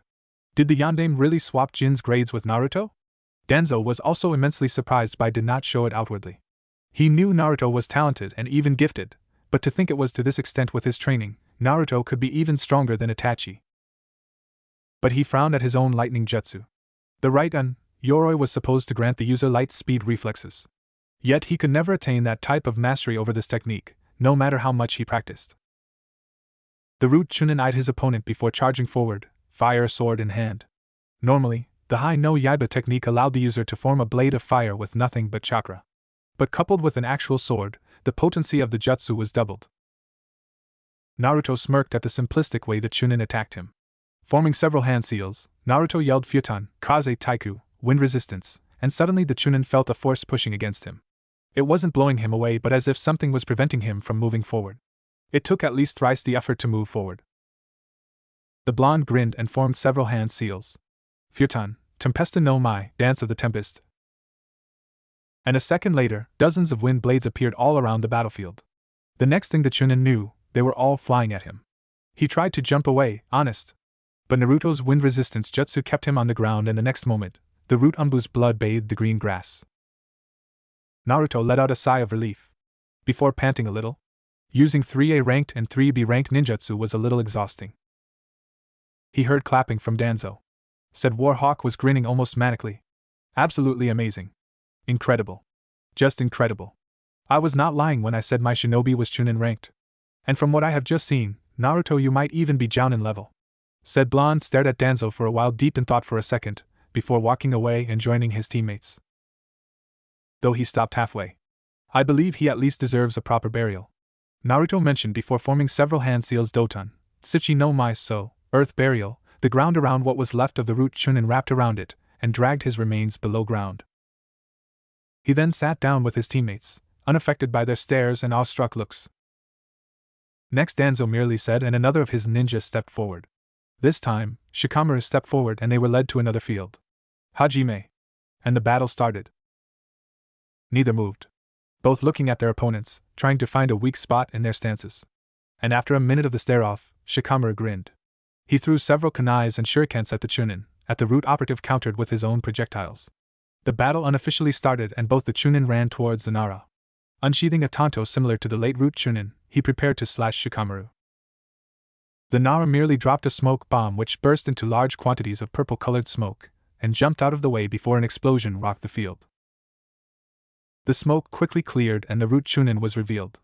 A little roughed up with a few slight burns on exposed skin, but nothing serious. What the root operative thought was an escape method turned out to be a dangerous trap. He had not seen the genin drop the explosive tag when the smoke bomb obscured his sight. Shikamaru smirked. Him hurting the Chunin had guaranteed his passing of the genin exam, but to give up now was too troublesome. More troublesome than continuing the fight. The only way he could win was to successfully use the shadow possession on the enemy. A few plans was already running through his head, but each of them was almost improbable. Then something clicked in his head. Of course. It was so simple, yet he did not see it before. The Nara crouched down, stabbing a kunai on the floor. Then he threw several projectiles at the ANBU, and the Chunin responded by deflecting the thrown weapons with his tanto. Shikamaru reached into his pouch. Good, he at least had sufficient tools to utilize his plan. He fished out several explosive kunais, regular kunai but attached to an explosion note, and threw it at the root Chunin. This time, he dodged it by jumping away. But after a few seconds nothing happened. A dummy note! The root ANBU thought before seeing a kunai fly towards his head. He calmly bended his neck, and dodged the attack. Before widening his eyes, his entire body was suddenly immobile.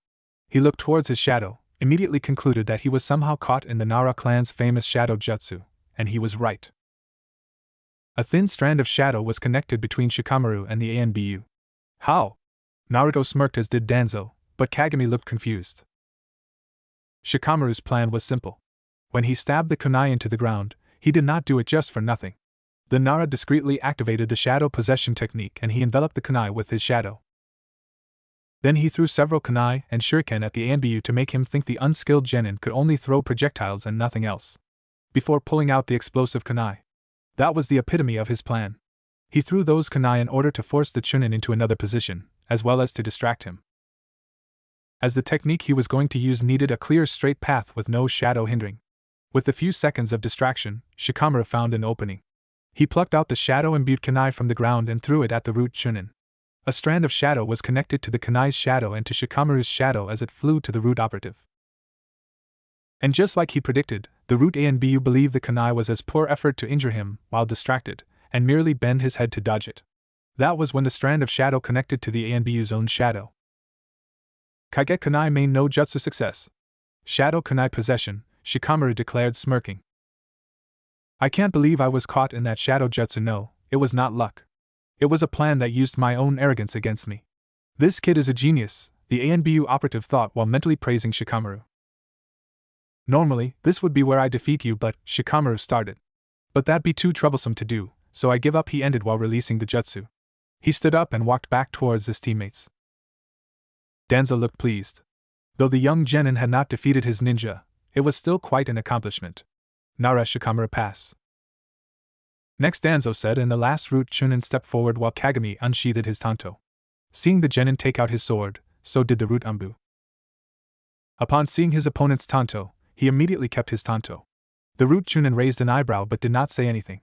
Then Kagami unsealed the katana. The katana looked simple, but had an awe-inspiring aura. A swallow was engraved near the scabbard mouth, and the handle was wrapped in fine silk. Kagami then spoke. Allow me to introduce myself again. My name is Kurigane Kagami, user of the Shigure Sauen Ryu. Kagami started. This as my companion, Shigure Kintoki. He gestured towards his sword. Seeing his student was Finisai, Danzo declared Hajime. Shijiku no aim. Axle of Rain, he shouted and with charged forward and attacked with a swift thrust. The root operative jumped back at the last second. Atsushi aim. Duplicate Rain, Kagami shouted, and using his Suigun chakra, he formed a tidal wave of water with his sword. His reflection could still be seen through the water though. But suddenly, a glint of light came from above which caused the root Chunin to look up and saw a sword strike headed towards him. He quickly dodged. Kagami slashed downwards, narrowly missing his target. Using the lack of distance as an advantage, he yelled his next attack. Samidare. Early Summer Rain, and slashed towards the right. The root Ambu again barely dodged the attack but did not foresee the next slash. Midway of the slash, Kagami dropped his sword and switching hands, he slashed upwards with his left hand. A small cut found its way the root Ambu's arm. Seeing his attack failing, Kagami jumped back immediately and panted heavily. That combination of attack almost exhausted his repertoire of his family's kenjutsu style. But there was one move though, well, it was do or die. But before Kagami could do anything, the opponent charged forward, tanto in hand. Kagami smirked and jumped up and slashed downwards. His katana landed on the opponent's tanto. But the root Chunin widened his eyes, his body unmovable. The genin smirked before declaring his attack. Attacco di Squalo. Attacco di Squalo is a shockwave attack which turns a powerful blow into an oscillating wave that stuns the opponent's muscle, leaving the enemy immobile. Kagami's smirk widened and knocked the root Umbu out with the blunt side of his katana. Or so he thought. The root Chunin immediately disappeared with a poof. Do you think you are the only swordsman? And suddenly, Kagami's world blacked out. The Chunin Kagami had thought he struck down stood before his fallen body. Dance of the crescent moon, he muttered before heading back towards Danzo. This time, the XANBU commander shook his head. Kurigane Kagami fail. It was regretful to say the least. The boy had potential, but was too blinded by arrogance to see a simple trick. He then ordered the root Chunin to place Kagami's body leaning against the tree, and after doing so, the second and third root Umbu promptly disappeared with a poof of smoke. Congratulations, you two passes, Danzo said while Naruto and Shikamaru gave each other a look. What about Kagami? Naruto asked. Danzo shook his head. The other genin failed my test. Shikamaru glared at Danzo. Though Kagami and him were not close, he was still his teammate. Why? He did good against your shinobi. He tried to defend his unconscious teammate. He lost. He believed that he won and could not see past the simple B-ranked Kenjutsu technique due to his cocky attitude. I will repeat myself once more. Danzo glared at Shikamaru. He failed. The Nara looked unsatisfied with the answer but knew better than to argue. Naruto had no outwardly expression, but he did ask a question. What happens now? Genin teams are supposed to be 4-man cells. Danzo nodded. Your failure of a teammate shall be replaced with a genin on standby due to insufficient numbers. Now return home and rest well. Tomorrow you will be introduced to your new teammate and start missions. Is that clear? Danzo asked. After seeing he only received reluctant nods, he asked again, this time louder. Is that clear? Both genin replied yes, sensei. Good. Danzo entered the Hokage's office reluctantly, knowing that the irksome Hokage was in the room. How he hated that blonde brat. He was only that chair because the Sandaime was too stupid to realize what a lousy leader he is before naming him as his successor. But he still had to get the mission before meeting his team. Team 10 reporting for a mission. Minato. The Hokage eyed Danzo with disdain, angry at the blatant disrespect Danzo was showing. But then again, he could not do anything anyways. Danzo was too important to Konoha to simply disappear. You will address with as much respect as my title deserves, Danzo. The blonde shot back with his disrespect as well. The old war hawk glared at the impudent whelp. If it was not for protocols, he would have just taken a mission scroll from the table and walked away. But he had to keep formalities, and as much as he hated it, he would have to comply. Understood, Hokage-sama? Minato smirked, thinking he had won. The Yondaime randomly picked a scroll from desk and offered it to Danzo. The XANBU commander looked at the mission's rank and immediately frowned. I believe my team deserves a much higher rank than a simple D-rank chore that pays next to nothing. Minato almost laughed. Please, do not tell me you believe a team with the dead last and second last qualifies for even a C-ranked mission. Even a D-rank, I believe, would be too much for my son. Danzo merely stared on. Hokage-sama, he spat out as if it was poison. My team is much more skilled and efficient than you believe. At least 2 or even 3 times better than any other genin team. Minato glared at him. Was that an insult? You just claimed my son's team to be weaker than your team of garbage. The Warhawk smirked. Of course not, Hokage-sama. I did not meant for my words to be taken to offense. I am merely stating what I think. My team is better than your son's genin team. That is all. The blonde Hokage growled. He snatched a B-ranked mission from the desk and shoved it in Danzo's hands. Well then, let's see how your useless team survive this. The root commander smirked. Thank you, Hokage-sama. And he turned around to leave. Hook, line, sinker. Too easy, Minato. You are too easy to manipulate because of your arrogance. Too brash and headstrong, like I had told Sarutobi. Naruto was leaning against a tree while waiting for Danzo, while his other teammate, Shikamaru, was lying on the ground asleep. The blonde genin eyed the lazy genius with curiosity. Sleeping, was that all he did? If the Nara could put in half of Naruto's efforts, he could be a very skilled shinobi. But what was holding him back? Fear of rejection? Fear of corruption? But was there even a need to fear anything when you could be one of the strongest shinobi in the world? But knowing and familiar with the phrase, curiosity killed the cat, Naruto decided to leave Shikamaru be. After all, a nosy ninja is a dead ninja. The blonde would just go along, get along. After he becomes Chunin, they probably won't stay as a team anyways. A few minutes later, Naruto's mental clock reached 8 a.m. and Shikamaru snapped open his eyes. Together with Danzo was a kid. The stranger had short ink-black hair, with extremely pale skin, almost white and ink-black eyes. He wore a regular long-sleeved black shirt, black shinobi pants taped off at the end and black shinobi sandals. His only weapons was the tanto strapped to his back and a scroll strapped to his waist. His face betrayed no emotion other than the cold indifference that all root member had, which immediately told Naruto and Shikamaru this person was one of Danzo's subordinates. This boy's name is Sai. He will be joining you too as a member of Team 10. Danzo said, and seeing a raised eyebrow from Naruto, he quickly continued, do not worry about his fighting capabilities, he will be more than sufficient as your teammate. I personally tested him myself. A quick nod from Naruto and Danzo continued. I have received your first mission from the Hokage. Danzo started before being interrupted. What is it, painting a fence? Cleaning the farm? Shikamaru asked, uninterested. Danzo glared at the Nara. First off, do not interrupt me, and secondly, no. We will be traveling to a civilian village near the borders of Fire Country. There we will be performing a mission for the mayor of the town. The ANBU commander explained. What mission? Naruto asked, truly curious. Normally the first mission of a genin team would be simple chores around the village that required little to no effort. But having to travel out of the village to perform their first mission? That really piqued Naruto's interest. Danzo smirked assassination. At this both Naruto and Shikamaru eyes widened. Oh, you are kidding, right? This was extremely shocking to say the least. Assassination? Not like Naruto did not like it, but such an extreme mission right off the bat, this was simply astonishing. No, I am not. This mission is rank B. In this village, there is a civil war going on. There is the mayor's forces, and the rebel forces. The details of their civil war is not of our concern. We were hired to assassinate the leader of the rebel forces, in order to outright flatten the rebels' morale. Danzo explained, eyeing the genin's reaction. Naruto looked calculating, a little excited, and still retained the initial shock, while Shikamaru had a mix of apathy and astonishment. And Sai had no emotion whatsoever. Good, that meant Root trained him well. Our target's name is Yamamoto Shinji. He is considered a hero amongst the village for driving bandits away. But still, that is none of our concern. We have received our target. There shall be no hesitation once the mission begins. So if either of you wishes to back out now, you will be sent on to the genin reserve list and be replaced. Danzo waited for an answer, though inwardly knowing neither of them would be willing to back out of this. Seeing no reaction, Danzo continued. Good, now, return and prepare for at least a 3-day trip. In an hour from now, we shall meet at the northern gate and head off immediately. You are dismissed. The two wasted no time and left, leaving Danzo and Sai. The Umbu commander turned to the pale genin. Sai, your role in this team is to be your teammates' support in battle. Do not do more than what is necessary, but you are cleared to do anything you have to.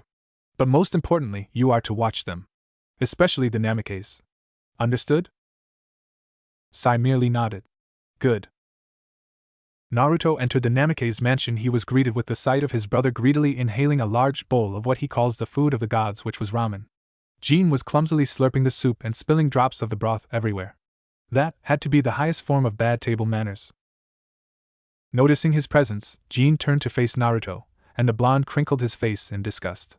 Strands of noodles were hanging off his face, while his entire lower face was covered in its soup. Without noticing his own little problem, Jean began to mock Naruto, mentioning his dead last position, and how useless he was, the usual. And as usual, Naruto merely ignored his brother, and went to his room to pack for his journey. He took a few pairs of clothing, quite like the ones he had on now, and sealed them into a storage scroll. Then he acquired some ninja tools from his brother's room. That idiot would probably think he misplaced them anyways. He left the house in 30 minutes after sealing a dozen energy bars. One of them would guarantee his energy for the whole day. Reaching the northern gate, he was met by Shikamaru, who was already gazing at the sky while lying on his back. Deciding to test his fellow teammate, he asked him, "What do you think of this?" Shikamaru lazily opened one eye and looked at Naruto, who was leaning against a tree with his eyes closed. "If you mean this mission, then I think it would be really troublesome." Naruto smirked at the underlying meaning of that word. "I agree." Their sensei soon arrived with Sai in tow, and they quickly left for their mission.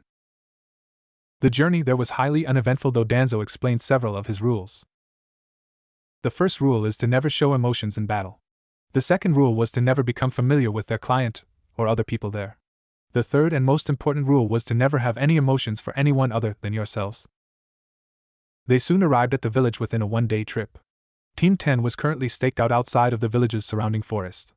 Merely 2 guards were posted at the village gates, and from the looks of it, 4 Konoha shinobis weren't going to be let in easily. Of course, they were not supposed to reveal themselves just yet. This B-ranked mission was to be a covert mission. A strictly stealthy assassination that would not be traced back to Konohagakure, otherwise assassinating a civilian without ninja guards would be only considered a C rank at most. It would be too easy to sneak in and kill the leader in his sleep, or even a well-thrown shuriken or kunai would be capable enough to kill him. But the client repeatedly instructed the shinobi hired to use civilian methods to kill Yamamoto Shinji. And Danzo decided poison would be very much easier. The ANBU commander looked over at his team and after some consideration, decided Naruto to sneak in and poison the rebels' drinking water. The blonde smirked and immediately accepted. And when the Namikes left, Sa was instructed to shadow the blonde and report every detail to Danzo. Danzo and Shikamaru then stayed in the forest, where the root leader supposedly creamed Shikamaru in shogi. More on Naruto's assassination now. The blonde sneaked into the village rather easily. The security was almost non-existent. There were several patrols, but none of them were observant enough to notice a ninja traveling from their rooftops. The rebel faction was located near the west of the village, and that was Naruto's destination. And also realizing Danzo sent his other teammate to follow him was quite insulting. Naruto reached the rebels' stronghold, which was a hospital-turned-fortress. Wooden stakes was littered around the front of the fortress while guards armed with bows and arrows were placed at the rooftop. And the only unsealed exit, which was the front, was guarded by a dozen armed guards. But none of them was important. For Naruto was a ninja, and he certainly had means to slip around this barricade of guards. Forming several hand seals, he quietly whispered out Kajiro no Jutsu, Mayfly technique, and he quickly sunk into the ground. From his point of view, he was underground and could look upwards. His method of travel was kind of like swimming but without the pedaling. He was almost twice as slow as he was on land. Naruto reached the hospital's kitchen. Inside were several cooks preparing food for half the village's population. A rather extravagant dinner comprising of steak and wine was assumed to be the leader's dinner, and a pinch of good old poison powder was added into the steak without anyone noticing Naruto. The blonde immediately performed a shunshin in the grounda and returned to his sensei to report a mission completed. Danzo then brought his team to the mayor to report mission complete. That was then, the mission received its first little twist. The mayor, a fat pig of a man, was looking through several documents before hastily speaking to Team 10. Mission changed. I, as the client, now upgrade this mission to A rank. You 4 are to slaughter all of the rebels now.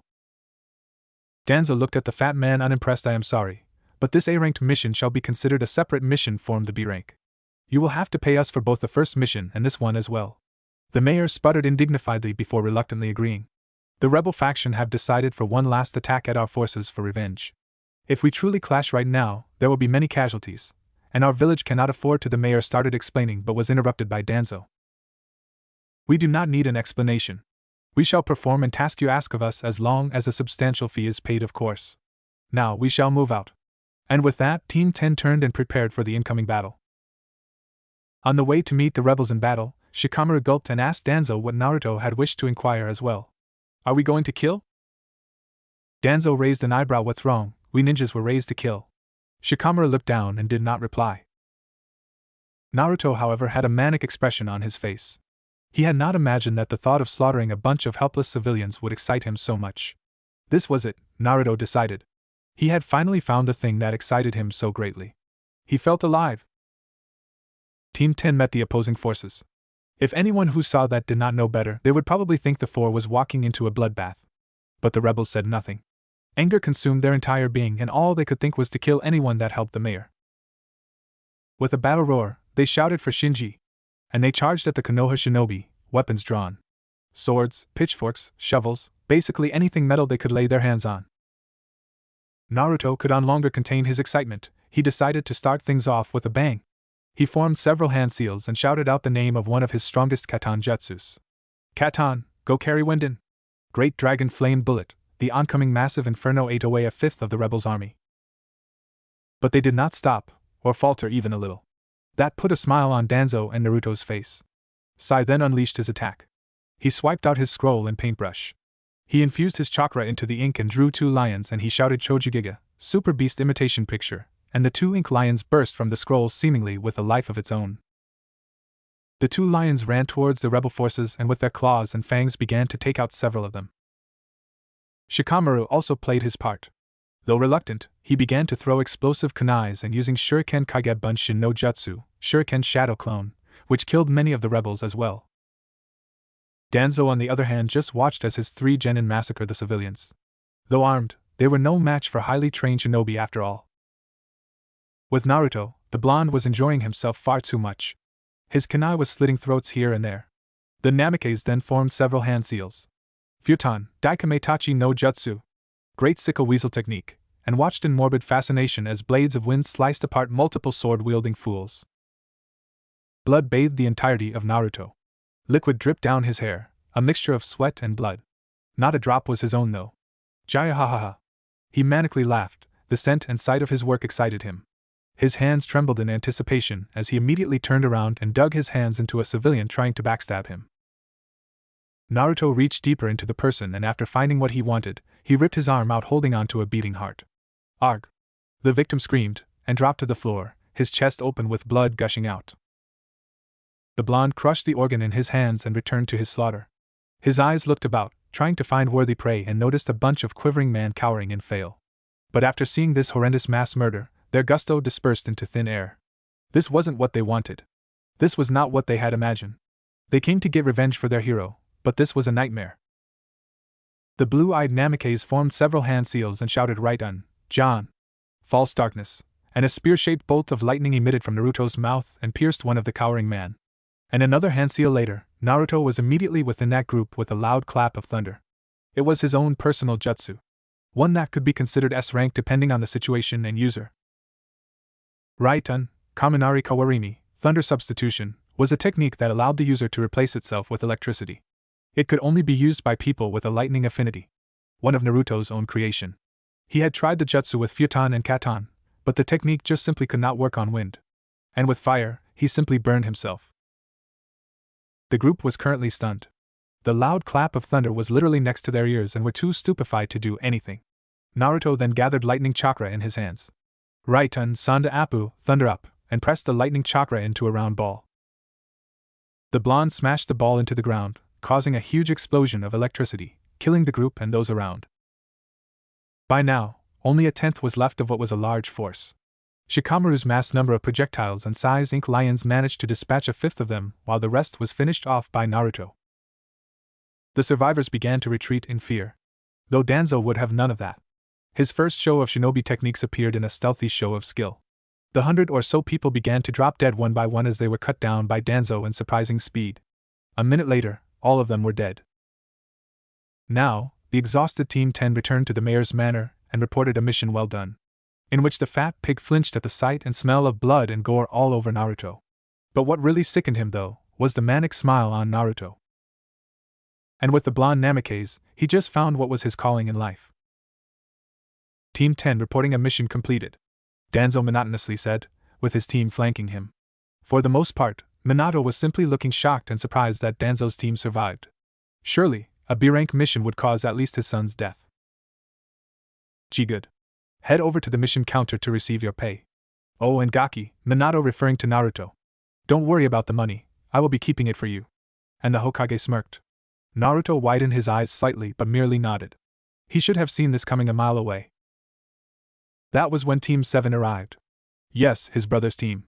Jean bounced in with a grin on his face with Hinata and Shino in tow. The Hyuga blushing and poking her index fingers together, and the Abdurrahim silent as always. Team 7 was at the very least a functional team. At the very first day, Jean had expressed to Shino of his position as top dog in the team, which meant he wanted Shino to follow his orders. In which the Abdurrahim replied rather blunt reply in the negative. Jean had immediately threatened Shino with the loss of his career. The silent Kakaichu-wielding genin, who was quickly beginning to all respect of the Kyuubi Jinchuriki, merely ignored the arrogant imbecile, which angered, in which a punch was thrown by Jean to put Shino in his place. The Abdurrahim had to pinch himself to believe that the Rookie of the Year was charging him like a civilian. Shino merely sidestepped to the right, and Jean almost tripped himself. The Namikes glared at Shino and was about to use a jutsu when their conversation was interrupted by Hinata. The Hyuga quickly placed herself in front of Jean and raised the hands beside her.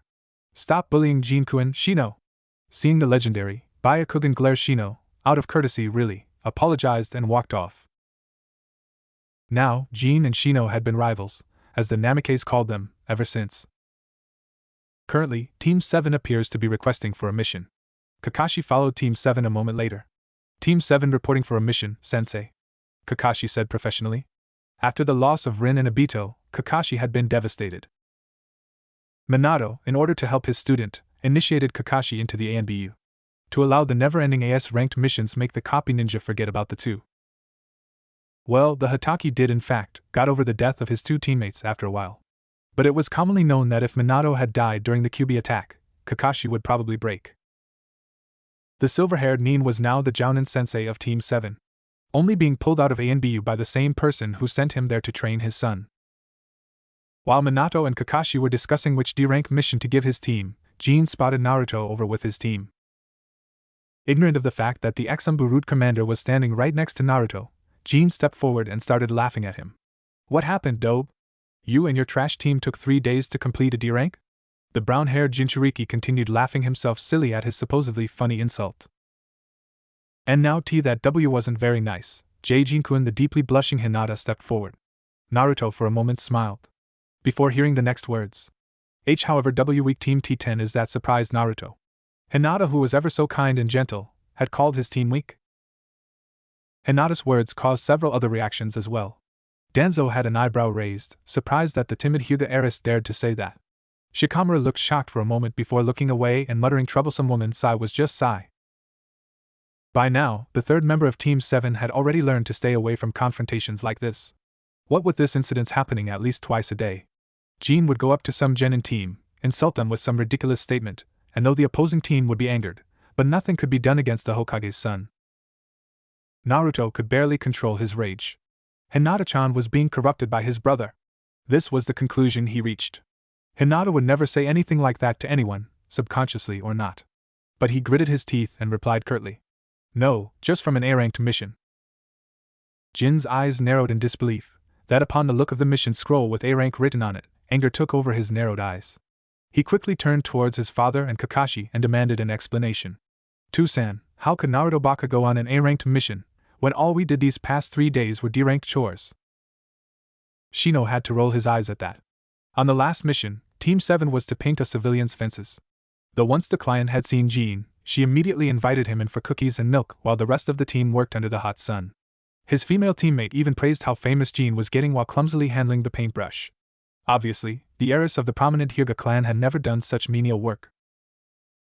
Minato tried to calm down his son, but was failing badly, and the Hokage threw a hated glare at Naruto, catching the blonde off guard. Only when Kakashi told Jin to be quiet in a harsh tone, did Jin stand down, albeit reluctantly. Naruto was surprised. He would have thought his father would give his oh-so-arrogant brother an S-ranked mission by now, seeing how the Hokage always praised how powerful of a ninja Jin was. By now, Danzo already had enough of this nuisance named Jin and decided to leave, and Team 10 followed him. They were soon outside the Hokage's tower, and Danzo abruptly turned around. "Good job on the mission, but do not expect any slack. We shall meet at the training ground tomorrow for another mission. Hopefully, this time we will be able to get in a bit more training." 6 months passed too fast for Naruto to believe. In between various missions varying from C.A., Team 10 was able to get in quite a bit of training. Shikamaru improved the most. Danzo had, as he promised to himself, beat the lazy attitude out of Shikamaru. Now, the Nara dare not say or do anything remotely connected to that word. After finding out his chakra affinity, which was wind, the Nara was able to learn several wind jutsus from Danzo, though none was above B ranked. The ANBU commander did not see the need of powerful jutsus for a brilliant strategist such as Shikamaru. Although the genin had learned his own clan's shadow jutsus though. Naruto, under the training of the root leader, had surpassed even his own expectations. Danzo dragged and left Naruto in the most hellish training ever seen since Guy's own training. The Anbu commander took the blonde's potential, stretched and flexed it till it was twice its original size. Within 6 months, Naruto could be called the second coming of Minato but more smart. But none were aware of his growth though. Danzo was careful in not revealing his students' skills. A day earlier, Danzo had informed Team 10 of their enrollment in the Chunin exams. Naruto and Shikamaru of course expected as much, and Sai, well, he was just being Sai. Today was the first day of the Chunin exam. Naruto and the rest of Team 10 was headed towards the academy to officially register for the exams. As the team proceeded up the stairs and into the third floor, they noticed a bunch of people gathered around a door. As they got closer, they noticed two shinobis guarding the door. But the moment Naruto laid eyes upon them, he was easily able to sense the advanced henge. The two genin was testing them. Just when Team 10 was about to leave though, Team 7 suddenly paraded through the crowd of wannabe ninjas. "Oh, let us into the room, you two imbeciles." Naruto had to look shocked for a moment. Wow, imbecile, that's a large word for such a small brain. Hinata, who was beside him, reddened in embarrassment. "Ayano, Jin-kun. The sign is a genjutsu, we are still on the second floor." Jin looked sheepish for a moment before demanding the two get out of the way. The two henge genin's sweat dropped. "Quite arrogant for just a brat, let's see you taste this," one of the two declared and threw a high kick towards Jin. Well, he obviously did not realize Jin was the Hokage's son, or he would have begged for forgiveness and laid a red carpet for Jin to walk through. Naruto rolled his eyes at that but was looking forward to seeing his brother kicked in the face, but was surprised when a person wearing a green spandex suit ran in between his brother and the guard. Well, to the others was only a green blur, but to Naruto, he could clearly see the strange genin run by and stop the attack. Not a bad speed. Almost high chunin. But still need more practice. He wasted too much movement in that simple act. "Please do not fight amongst ourselves, we should be at least civil to one another." Naruto got a clear look at the boy. He was wearing a green spandex bodysuit and orange arm and leg warmers, had a sleek black bowl cut, and weirdly enough, perfectly round eyes with large eyebrows above them. Jin was obviously astonished by the pure speed the other genin showed, judging from the slack jaw and widened eyes before turning away with a tch. Naruto watched as Team 7 walked away. The blonde-eyed Hinata, though feelings that he had 6 months ago no longer existed now. He had thrown away all feelings of affection after being harshly and forcefully rejected by the Hyuga. Flashback. Note: disgusting Hinata bitchiness ahead. I don't want to write this, but it is crucial. So, Hinata fans, if you do not want to read this, just skip ahead until you see another one of this. Hinata. Naruto softly whispered to only the ears of his Haim. "And Naruto?" Hinata replied, confused as to why the blonde had asked to talk with her. They were on a flowery field. Luscious green grass and alluring flowers filled the ground. Behind Naruto's back was a red rose plucked from the very field. "Hinata, I called you here to ask you a question." "Hi, Naruto." "What is it?" Hinata again replied politely. But she was quickly getting impatient. She was supposed to be meeting her team in a few minutes. Naruto stammered before swallowing his fears. "I want to ask you to be my girlfriend," he asked with a determined look. Hinata was thrown back by the question. What? Naruto quickly continued. "I know we have not been very close together, but I have always watched you. Since the academy days, I have always loved you. I know you like my brother, but just give me a chance.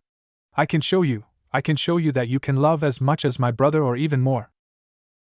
He presented the rose to Hinata but was slapped a second later. A red palm mark found its way to Naruto's right cheek. Hinata was bristling in anger. "Dobe, listen to me. I have worked too far and too long for you to fuck this up." Surprised at the slap and her tone of voice, Naruto stood solid. "You think I like that pompous, arrogant jerk? No. I am merely doing this to help further my clan's position in power. Why else would you think anyone would even pretend to be in love with that bloody douchebag?" she screamed. "Now get the fuck lost, and don't let me see you doing this." She crinkled her face in disgust again. "Or I swear I will bloody murder you, Dobe. Now I have to meet that in the team. Don't you mention this to anyone or you will regret it fucking dead last," she muttered at the end and strutted off. Naruto's eyes widened and mouth agape. All this time, all this effort. Tears threatened to stream down his cheeks. But he held it back in. It was then that the last line that connected the village to Naruto was severed. Flashback end. Well, I did not have doing that. It was unpleasant, and just completely sickening. Before you bitch and whine about how Hinata is not like that, this is my story, so it will be great if you not flame things I already know. Thanks. Naruto was just indifferent to Hinata nowadays, and her admittedly charming Naruto shook his head. He had to clear these thoughts. She had after all announced to Naruto of her dislike towards him. Now, Naruto just wanted to get this exams over with and get to Chunin rank. But out of the corner of his eye, he noticed the bowl-cut genin gazing at Jin. A smirk found its way to Naruto's face as he saw Lee follow Jin. Interesting. Using hand signs, as in sign language, he told Shikamaru and Sai to wait for him at the real classroom. This he had to see. When Naruto arrived, the spandex-wearing boy introduced himself and challenged Jin to a fight. His brother looked at the genin once over and gave an arrogant humph. Hinata urged Jin to not fight as they only had a little time left to register, but as usual, Jin declared a minute was enough to bring down this weakling and charged towards his opponent. The newly named Rock Lee was surprised. The speed of his opponent was unbelievably slow. He had not expected the famous son of the legendary Yondaime Hokage to be so weak. A single punch buried itself into Jin's gut, and the Jinchuriki flew away, unconscious immediately. Lee looked at his fist, then at Jin. A genin that had genius never seen before should have been able to dodge that attack, if not lock it. He hardly even tried. Naruto shook his head at the utter pathetic situation and jumped down as Lee was about to leave. Greetings. My name is Namake's Naruto. Lee's eyes widened and turned back. Then you must be Jin-kun's brother, no? The blonde nodded. I heard you were the dead last of the class. But it does not matter. Even I, who was the dead last of my class, had found the way of youth and is now youthful to the extreme, Lee shouted, pumping his fists in the air. Naruto nodded slowly. Right, well, I am here to test myself against who I believe to be the genin strongest in taijutsu. You, Rock Lee, said Genin, formed an O with his mouth and relaxed himself into a loose fighting stance. Then let us begin your most youthful spar. Sorry, Lee, but you are too powerful to let you stay in this exam. I will not let my chance of being promoted be compromised in any way. Naruto thought darkly as he himself settled himself into a loose fighting stance. Seeing as the blonde did not attack, Lee took it upon himself to initiate the fight. One moment he was standing opposite to Lee, the next he was beside Naruto, his kick caught by the blonde. Not fast enough. Lee, please be more serious, Naruto muttered and pushed back his leg. Said Genin, only smiled brightly. At least this Naruto character was not as weak as his brother. Perhaps he made a mistake? This must be the genius Jinchuriki everyone was talking about. Lee once again reappeared in front of Naruto, Konoha Senpai, and a kick flew towards Naruto. Anger at his lack of motivation, Naruto gave a swift punch to Lee's gut, and he flew back. The spandex-wearing genin almost threw up his breakfast. I said be more serious. That attack was not even half your speed and strength, Naruto demanded. Lee had the decency to look sheepish. It seems I underestimate you, Naruto-kun. Very well, from now on, this is my full power, Lee declared, and Naruto found his fist too close for comfort, but Naruto was still faster than him. The blonde gripped his opponent's wrist and sent a jab towards Lee's face. But with his reaction speed, Lee was easily able to dodge the jab, but found himself at the receiving end of Naruto's foot as he was kicked away. Through intense training, did Naruto learn to multitask and control several of his limbs in different motions at once. Lee clutched his chest, which, coughing, the kick had knocked the wind out of his lungs. That was not your full power. Take off those weights, Lee. There is no sense in defeating an opponent limited by hunks of metal. Lee looked shocked that his opponent knew he was wearing weights, but although he was reluctant, he removed the weights and placed them on the ground gently. Which meant he dropped them from shoulder height and created a large crack in the ground. This time, Naruto-kun, I will give my all. And Lee reappeared in front of Naruto, Dai Konoha Senpai. Great Leaf Whirlwind. The blonde smirked. This was what he wanted to see. The Namikaze raised his knee and drived his elbow downwards at the same time, catching Lee's leg right in between the two limbs. Naruto then drove the elbow down with greater force, effectively shattering the bone. Kosa ho! Intersection method. Arg! A large shout from Lee showed that at least one bone was broken. Naruto released the grip and let Lee fall on the floor, gripping his ankle. The blonde smirked. He knew the weights would have protected Lee from this technique. Only prompting Lee to remove them could allow Naruto to successfully break his leg. A sudden burst of wind caused Naruto to jump back in caution. Now, next to Lee was a larger clone of his. This one was taller, more well-defined muscles and a jounin vest. He cradled Lee in his arms, and after looking at the now swollen ankle, he glared at Naruto. Who taught you that technique? That was a dangerous taijutsu maneuver that should not be used against fellow ninjas of the same village, the man shouted. Naruto raised an eyebrow. TCH, someone created that technique already? I thought I was the first. How depressing. That uncaring tone angered the older Lee, and before he could do anything rash, he calmed himself down. I will have a speak with your jounin sensei, Namikaze Naruto. The jounin warned before he shunned Shin away. How boring, Naruto muttered before glancing at Hinata, who was looking at him with awe. The blonde for a moment thought that his show of strength could attract her, but as quickly as it came, he gave up that thought. He merely waved "see you," and shunned away as well. The one thing on Naruto's head was Sono Chunin Shuriken wa Omashiro. The Chunin exams are interesting. Naruto's POV before Hinata's rejection. So I was just minding my business at a training ground, practicing several high-ranking jutsus from one of my father's jutsu scrolls when a white dove flew towards me. A white dove represented the Hyuga clan. I caught the bird with my hands and noticed a message tied to its leg. I removed the paper and it said, "I need you here now, stud." Hinata, I could not believe it. The girl who I have been crushing on all academy years just asked me to. I could not think straight anymore. So I packed up all my things and headed over to the Hyuga compound. I snuck through the numerous guards, and when I found Hinata's room, I knocked on her door. And she answered in fabrics so skimpy, I would not even begin to call them clothes. I mean, she looked awesome. She wore a black, tight see-through tank top, and under it was a black bra covering her rather well-developed chest, and also black tight biker shorts that did not even reach her thighs. As soon as I get in, she pushed me onto her bed and told me to lay down and trust her. And as they say, love is blind, I complied. And before I could say anything, she left the room for what feels like 30 minutes. So I sat there, waiting for her. And when Hinata finally comes back, with a shopping bag, she pulled out a big roll of duct tape. It freaked me out a little, but trying to be flirtatious, I asked her, "What are we doing? Fixing some pipes?" She laughed, and proceeded to bind my ankles together, and my hands behind my back. She whispered in my ear that she had big plans for us. This should have been the first sign for me to get the hell out, but I stayed. Hinata then asked in a flirty way how my ninjutsu training was coming, and after I answered it was going pretty well, she put a tape over my mouth, and I freaked out. As I struggled to get out, I watched her get up and put on street clothes, grab the jutsu scroll from my pouch with all my jutsus in it, and walk out of the room. About 2 hours later, her sister Hanabi comes in and sees me. Instead of untying me, she laughed and started calling all her academy friends and other Hyuga members into the room to show them what thinking with your balls get to. Pictures were taken, people drew all over my face. And I couldn't do anything about it. I felt like a caged gorilla. After I don't know how long, Hanabi cut the tape and let me go. My scroll was waiting outside the Hyuga compound. But all the jutsus were presumably copied down. And that was the day I learned to not think with my balls. Naruto met his team at the door of Academy Classroom 304. "You ready?" the blonde asked his teammates. Both nodded in the affirmative. Naruto grinned before returning to its initial stoic. He opened the door and entered the room, noting the tense situation.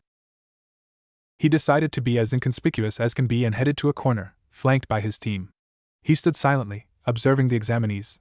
From the look of their headbands, there were many Konoha Genins, a few Taki teams, 3 AIM teams, and surprisingly, a whopping 4 IWA teams. Naruto narrowed his eyes. IWA shinobi participating in a Chunin exam hosted by their most hated enemy? It screamed suspicious. He also noticed some from his graduating class. Shikamaru was about to go greet Chuji when Naruto stopped him by placing a hand on his shoulder. 6 months with the blonde and Shikamaru already learned that Naruto was not one to disobey. Flashback. It was an A-ranked mission. A simple search and destroy, target being Rokusho Aoi. Shikamaru's plan had backfired as several AIM Nins ambushed them halfway upon completion of his plan. Sai managed to hold his own while Naruto had already decimated half of the ambush team. Danzo was merely observing with intrigue, interested to know how his team was going to handle this new development.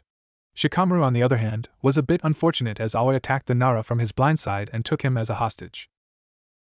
"Unless you want your friend to die, stop moving," he threatened. Naruto merely looked towards the nuke Nin and smirked. "Do you think I am a person who saves people?" and threw a punch at Aoi, breaking his face, while Shikamaru was cut on the cheek by Aoi's kunai when he flew back from Naruto's punch. The Nara was then always wary of his teammate. Flashback end. A familiar scene from my other story, The White Mask, for those who have read it. He continued scanning the crowd and he saw a Suna team. Reaching into his memory, he remembered who they were.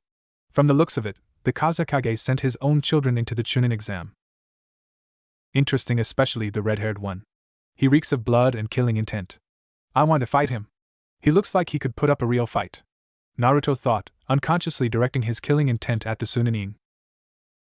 Said Genin noticed Naruto's killing intent and stared right back at the blonde, both directing their killing intent at each other. Seconds later, the Suna Genin began to sweat. This one is dangerous. Killing him would prove my existence even more. That was when Team 7 barged in loudly. They immediately flinched at the glares they were receiving before Jean rudely shouted, "Hey you bastards, I am Namikaze Jean, the son of the legendary Yellow Flash. You bastards better remember my name, as I will be the one who crushes all of you in this exam. The mention of Minato caused the IWA Genins to stand up sharply. All of them were how you say pissed off. They whispering among themselves. Son of the Yellow Flash. Kill him. Stupid, don't be reckless. We can take him. There are probably A and BU here, dumbass.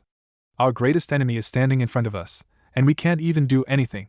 We will have our chances now, just sit down quietly. Jean then continued talking smack to everyone in the classroom, even though half of the room was glaring at him. But he was thankfully interrupted by a certain blonde. No, not Naruto. Ino Yamanaka jumped on Jin's back, yelling out Jin-kun. While they were off in their own little world, Naruto noticed many of them were beginning to get a bit feisty, probably from the tense situation. Silently chuckling, Naruto just thought how fun it would be if the whole room turned to a major free-for-all battle. He could do so much to these little kiddies. But before anyone could do anything, a silver-haired genin walked over to them. Hey, you guys should be quiet, everyone is getting real pissed off at you. The rookie teams immediately began to quieten down. But Jean shot back with a who cares what they think. Let them come at me, I will tear them up with my Rasengan. Upon hearing the Yellow Flash's famous jutsu, the people suddenly started questioning themselves whether this kid was as much a genius as his father. Well, they weren't far from it. Jean is as much of an idiot as his father. Kabuto then started talking about the Chunin exams, but he caught Naruto's attention when he mentioned his Nin info cards. But what really interested him was when Jean asked for information about Sabaku no Gaara, Rock Lee and Namikaze Naruto. HNN, so brother wants some information on me, let's see if what he hears is what he wanted to hear. First up, Rock Lee. He is a year older than you guys. Sensei is Mato Guy and his teammates being Niji Hyuga and Kurigane Kagami. Mission history, 20 D ranks completed, 12 C ranks completed. His taijutsu skyrocketed in this year. The rest is nothing impressive. Next is Sabaku no Gaara. Mission history, 8 C ranks completed and wow, a B-ranked mission as a genin. And since he is a newcomer from a foreign country, I don't have much information, but it seems he returned from all of his missions without a scratch. The rookies gulped at the thought of a person returning from a B-ranked mission without a single injury. He was dangerous, and everyone knew it. Now, third is Namikaze Naruto. He is your brother? Well, doesn't matter either ways. Says here, his mission record is WH what in the world? 8 C-ranked missions Kabuto started. Keep a smirk, that isn't so impressive. But Kabuto continued. 11 B-ranked missions. Now that threw that back. Wait, B-ranked missions? How could a genin teams complete 11 B-ranked missions? Kiba shouted, but again Kabuto ignored him and continued. S6 A-ranked missions. Teammates are Nara Shikamaru and Sai. Bounty history, Aoi Rokusho B-ranked missing Nin, he traded in his head for 200,000 Ryo. Momochi Zabuza, A-ranked missing Nin, traded his head for 1 million Ryo. Jean widened his eyes at the name of the Demon of the Mist. His team had fallen back once Kakashi was caught by Zabuza in his water prison technique on their first C-ranked mission to the wave. When the Hataki had been caught, Jean was about to save his Nissan, but a cut on his cheek from Zabuza's Mizu Bunshin sent him running away with his teammates. Kakashi, however, managed to escape from the technique, and when he returned to his team, he looked fairly disappointed at Jean. The mission was of course a failure, and Wave Country was dominated by Gato since. But Kabuto was not finished. Not by a long shot. He even traded in the head of Kagaya Kimimaro, who was the right-hand man of Orochimaru, the traitor Snake Sanin. Incredible, just amazing. His all-round stats are extremely high. Taijutsu, ninjutsu, gen, but before the silver-haired genin could finish, Naruto already snatched the card from him. The blonde looked through the info card before sending his fire chakra into the card, burning it. Your information is surprisingly detailed for a genin. But it is wrong though. I did not trade in the bounty for the Kagaya. He did not have a body for me to trade in after I was done with him. Which leads us to the question. How would a genin know I killed Orochimaru's right-hand man when it was not known throughout the ninja world? Unless Naruto glared at Kabuto. You were there? That sent Kabuto into panic mode. What? That isn't possible. How could I have been there? I just got that information through a reliable source. Naruto smirked. Well, it doesn't matter. I am just pissed off you brought all the attention to our team. It was true, now everyone was staring at Naruto as if he was an S-ranked missing Nin planning to kill them. Then the Namikaze's eyes widened. Oh, he's here. A second later, a large burst of smoke engulfed the front of the room, and revealed a heavily scarred man wearing a bandana and trench coat, flanked by numerous other chunins. Okay, you maggots, quiet! I am Marino Ibiki, your proctor for the first test of the Chunin exam. And for those of you newcomers, welcome to the Chunin exam, also known as Hell. Naruto had to compliment the man for his intimidation methods. He was almost caught up in it as well. Almost. The exam started with relative silence before examiners began to expel several teams out of the classroom for cheating. The exam was simple. It was a written test with extremely difficult questions Genins should not be able to answer. The answer to that was carefully hidden by several hints from Ibiki. The examinees are supposed to cheat. That is where the twist comes in. Examinees are supposed to cheat in a smart way so that even when the proctors know they are cheating, they let them go if it was a smart method. For example, the Hyugas, Niji and Hinata. It was absolutely obvious they were using their Byakugan if the veins bulging at the side of their heads was any evidence. The sand eye from the Sunanin was also quite visible as well. This kind of reconnaissance test was a walk in the park for Naruto. Ibiki looked at the room of Genins. He could already see several of the dumber examinees leaning their heads towards their neighbors trying to look at their answers. These kind of people did not even deserve to be promoted to Chunin. But there was some potential in this year's Chunin exam. Like that blonde Namikaze. All he did was close his eyes for a moment, and when he reopened them, he began writing furiously at his paper. It wasn't a Jujutsu nor was there any trick involved. If it was a jutsu, then his control must be perfect as Ibiki did not sense even a drop of chakra. And that was saying something for a sensor-type shinobi like Ibiki. What he did not know was, Naruto did use a jutsu. One of his original, in fact. Mind Jack technique. A small knife made of chakra invisible to the naked eye was formed from the back of his head. It was connected to a thin thread of chakra linked to his head. The chakra knife moved around as if it had a life of its own and immediately stabbed the head one of the hurriedly writing examinees. But he did not scream. He showed no pain whatsoever. Naruto smirked as information and images ran past his eyes. The Mind Jack technique was a jutsu where Naruto connected his mind to the target's mind, therefore receiving his thoughts and memories for as long as the knife was connected. It caused no pain, no feeling of uncomfortableness, and the target would have no idea that his brain was just jacked by Naruto. 30 minutes later, the paper was completed, and Naruto sat back and relaxed. If the first exam was this easy, the Chunin exam would be a breeze. This is Training Area 44, also more affectionately known as the Forest of Death, the purple-haired proctor declared. Naruto looked bored though. He had already been to this training area before. Both on his own and with his team. The forest was quiet, almost tranquil, making it an ideal location for training. Well, that and the fact numerous deadly beasts lay prowling in the shadows while they trained, forcing them to be alert at all times. The special jounin known as Anko Mitarashi continued to explain the exam, how each team was to be given either a heaven or an earth scroll and they had to get the other scroll and make it to the tower in the middle of the forest in 5 days to pass. Jean chuckled and muttered, "Way too easy, that was a mistake," as a kunai went zipping past his face, grazing his cheek. He was immediately shocked but then noticed the cold sensation of metal near his throat. "It's the loudmouths that die first in my deadly forest," she whispered before licking the blood Jin's wound. His initial arrogance forgotten, the QB vessel stood rooted to the ground as a shiver went down his spine. That was when a tongue slid by Anko's face, a kunai wrapped in it. The special jounin took the kunai and said with an obviously fake smile, "I don't advise sneaking up on me. People usually die when they do." A kusanin whose tongue belonged to merely smiled. "Oh, forgive me, I merely felt it appropriate to return the kunai that flew past my beautiful hair." Chuji interrupted the conversation, shouting, "What are we supposed to do for food?" He asked, a panic-stricken look on his normally apathetic chubby face. Anko grinned, "Well, the whole forest has plenty of food. I heard the saber-toothed liger, that is 3 meters long, is pretty tasty char-grilled." Although Chuji slightly drooled at the image of grilling a piece of liger meat, he paled at the thought of 3 meters long beasts. But that was okay, as half of the examinees paled themselves. Anko then continued, ushering teams to a covered booth where they collected their scrolls. Naruto, as the team leader, held on to their heaven scroll. As they stood in front of their assigned gate, Team 10 went over their battle plan. First off, tracking.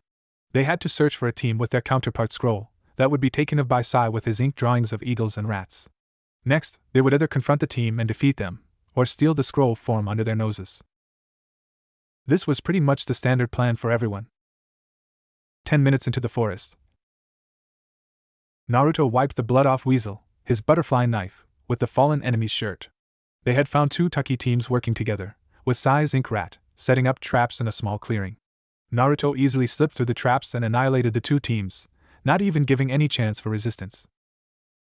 Now Team 10 had a single heaven scroll, and 2 earth scrolls. This was too easy.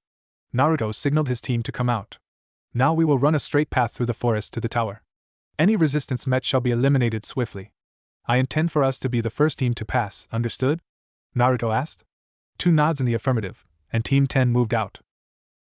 They were halfway through the tower when they stumbled across something very interesting. 4 Iwagakure Genin teams gathered in one clearing, formulating a plan. The blonde mentally laughed. The 6 Takinin from before were not enough to satisfy his killing urge. Naruto's hands shook with anticipation, and from the branch he and his team was standing on, he jumped towards the rock nines, laughing manically. Taken by surprise, they barely had time to dodge as Naruto landed in their midst. The blonde was leaking killing intent like crazy, but one of the genin recognized him. Hey, he is the Yellow Flash's other son. That was when all hell broke loose. The rock nin jumped away to gain distance, and half of them began forming hand seals while the other half prepared for combat, pulling out shuriken and kunai. Doton, Doryo Dango. Earth Mausoleum Dumpling. Doton, Yomi Numa. Swamp of the Underworld. Doton, Gansetsukon. Rock Staff. Doton, Ganchuri. Earth Pillar Prison. Doton, Gon Trail. Cock Trail. Doton, Doryodama. Mud Shot. The ground beneath Naruto suddenly turned into a swamp, with jagged spikes stabbing upwards. Naruto tried to jump out away, but pillars of rock flew up, trapping him in the swamp. He then had to deflect a staff thrown at him, while using a seal-less Repusho to block a chakra-enhanced ball of mud. But what shocked him was a gigantic lump of earth hurling towards him. But a bulb lit up in Naruto's head. The Rocknin probably thought the last attack would finish me off, so they didn't think that the Doryo Dango would open a hole in the earth pillar prison. Soon, the lump of earth crashed into the pillars, and continued on towards Naruto. Right on, John, false darkness. A spear of lightning pierced the lump of earth, breaking it to several smaller pieces which allowed Naruto to jump on them and leap through the hole created by the Doryo Dango. The blonde turned to face the shocked Iwa shinobi. I believe it's my turn. Reappearing in front of them, Naruto sliced the nearest person's throat with Sin and kicked 2 of them away. Doton Doma! Earth Spear, one of them shouted, and a blackened fist flew towards Naruto. Raiton Yoro! Armor, a yellow aura covered Naruto as he caught the fist, and proceeded to shock the owner of the outstretched hand to death with the lightning chakra. 2 dead, 10 left. With a shout of Kunai Kage Bunshin no Jutsu, Kunai Shadow Clone, hundreds of kunais flew towards the Rocknins, forcing them to block it with Doton, Dora Kageshi, Earth Shore Return, where a large wall of earth shielded them formed the incoming mass of weapons. Another Rocknin was halfway through the hand seals for Doton, Dora Yuden, Earth Dragon Bullet, but was suddenly immobilized before hearing a voice behind him. Kage main no Jutsu success. And used the Rocknin's possessed body to punch his ally and kick another. Naruto noticed Shikamaru standing in the shadows of a tree. Nara. This is my fight, stay out of it. Shikamaru merely muttered troublesome and released his hold on the Iwa genin. By now, the possessed shinobi had already been restrained with ninja wire by his teammates. The blonde growled and decided to pull out the big guns. Swiftly flipping out Sin and Weasel, he flew towards them, and stabbed 2 of them with deadly accuracy through their hearts, who were taken by surprise. Katon, Hibashira! Fire pillar, and a pillar of flame surrounding Naruto flew upwards, burning most of the enemies. Arg! A shout of pain resonating from the burnt Iwa Shinbai. Those alive were covered in numerous 3rd and 2nd degree burns, while the others were already dead. Those standing closest to Naruto burned to death. Jaya ha ha ha! Naruto laughed. He gripped 2 of the least injured one's neck and lifted them up. The 2 clawed Naruto's hands in a desperate attempt to have him release them, but to no avail. Scream for me, trash! And he tightened his grip. The 2 shinobi's eyes almost popped out as their eyes, ears, and nose bleed crimson red. And with a snap, their necks broke, and Naruto dropped them. They fell to the ground like a puppet with its strings cut. Naruto glanced at the remaining ones. This is getting boring, he sighed, and stabbed his hidden knife into their head, through their skull and brain. Sai and Shikamaru watched the carnage with familiarity. It was of course not the first time Naruto had gotten this wild. The Namikaze stared at the blood on his hands in disgust. There wasn't a river anywhere near, and he could not wipe it on the burnt clothing of the corpses. Weak too weak! Naruto roared. Anko's POV. It was only 20 minutes into the exam, and the examinees was already going at it. Anko had already seen a giant boulder flying through the trees, a spear of lightning stabbing from the forest, and strangely enough, a pillar of fire. Looks like Ibiki was right, this year's crop wasn't bad. Ino's POV. Whatever was going on in the forest, she did not want to go near it. She and her team had already witnessed a pillar of flames and a spear of lightning in the air. These exams were dangerous, and she knew it. The ground was shaking a bit, from the Doryo Dango, after a great explosion was heard. The forest of death was dangerous. Team 10 was strolling through the forest at a casual speed. Naruto was already annoyed at not being able to defeat any strong opponents. He thought he would at least get a challenge, but so far, the Chunin exams did not impress him one bit. But the blonde didn't know how wrong he was. A wave of kunai flew towards them. This shocked all three of them. A trap? Not possible. Sais, ink, birds, and mice already combed the route to the tower. Any traps were already disabled and dismantled.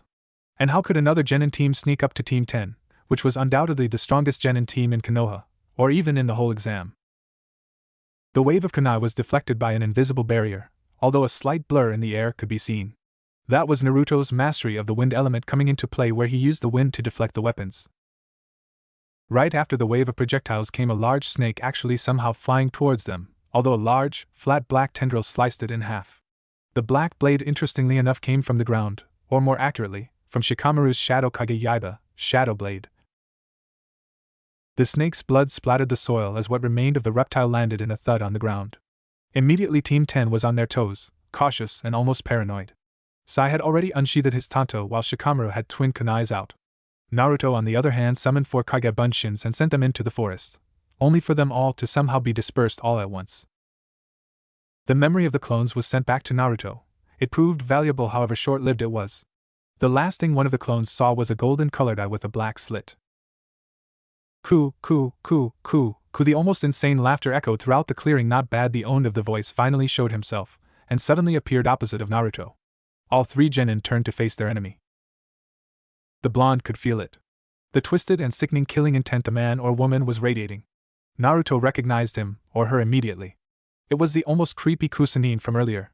He or she was dangerous, that much Naruto could feel. Interesting.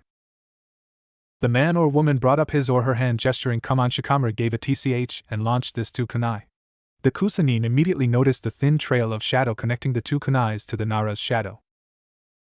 Strangely enough, he or she did not dodge it. In fact, he or she ran towards the kunai, twisting his or her body and squeezed in between the 2 kunai and the 2 strands of shadow. With a burst of chakra from his or her foot to the ground, he or she launched forward with twice the speed, a fist pulled back ready to smash it in the Nara's face. The Kusanin's attack was ruined, however, when a black and white claw almost tore his or her face off. He or she was forced to jump back, carefully watching his or her shadow, avoiding Shikamaru's shadow attacks. The clawed attack came from Sai's Ink Lion. 3 of them stood in front of Team 10, almost protectively. The Kusanine chuckled. Did you think I could not sense you, Naruto-kun? And blocked Weasel with her own kunai. Naruto, who had tried sneaking up to her, flinched, surprised he was caught. The blonde was confident, almost bordering arrogant, of his stealth skills. But who was he kidding?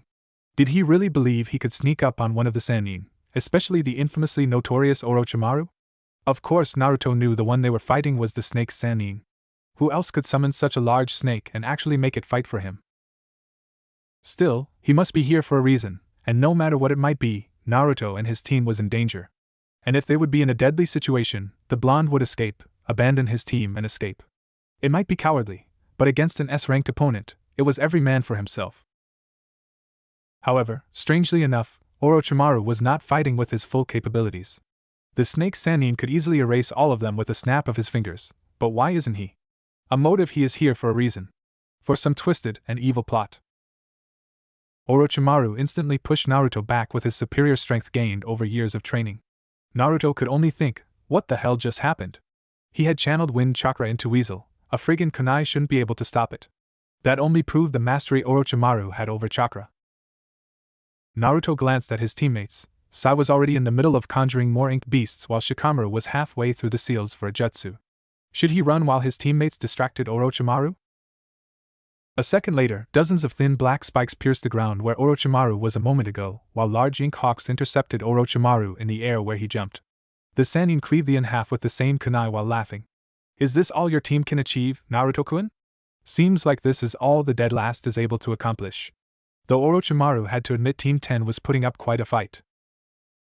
Naruto narrowed his eyes. He knew Orochimaru was trying to provoke him into facing him, and it worked. Now the Sannin just made this personal.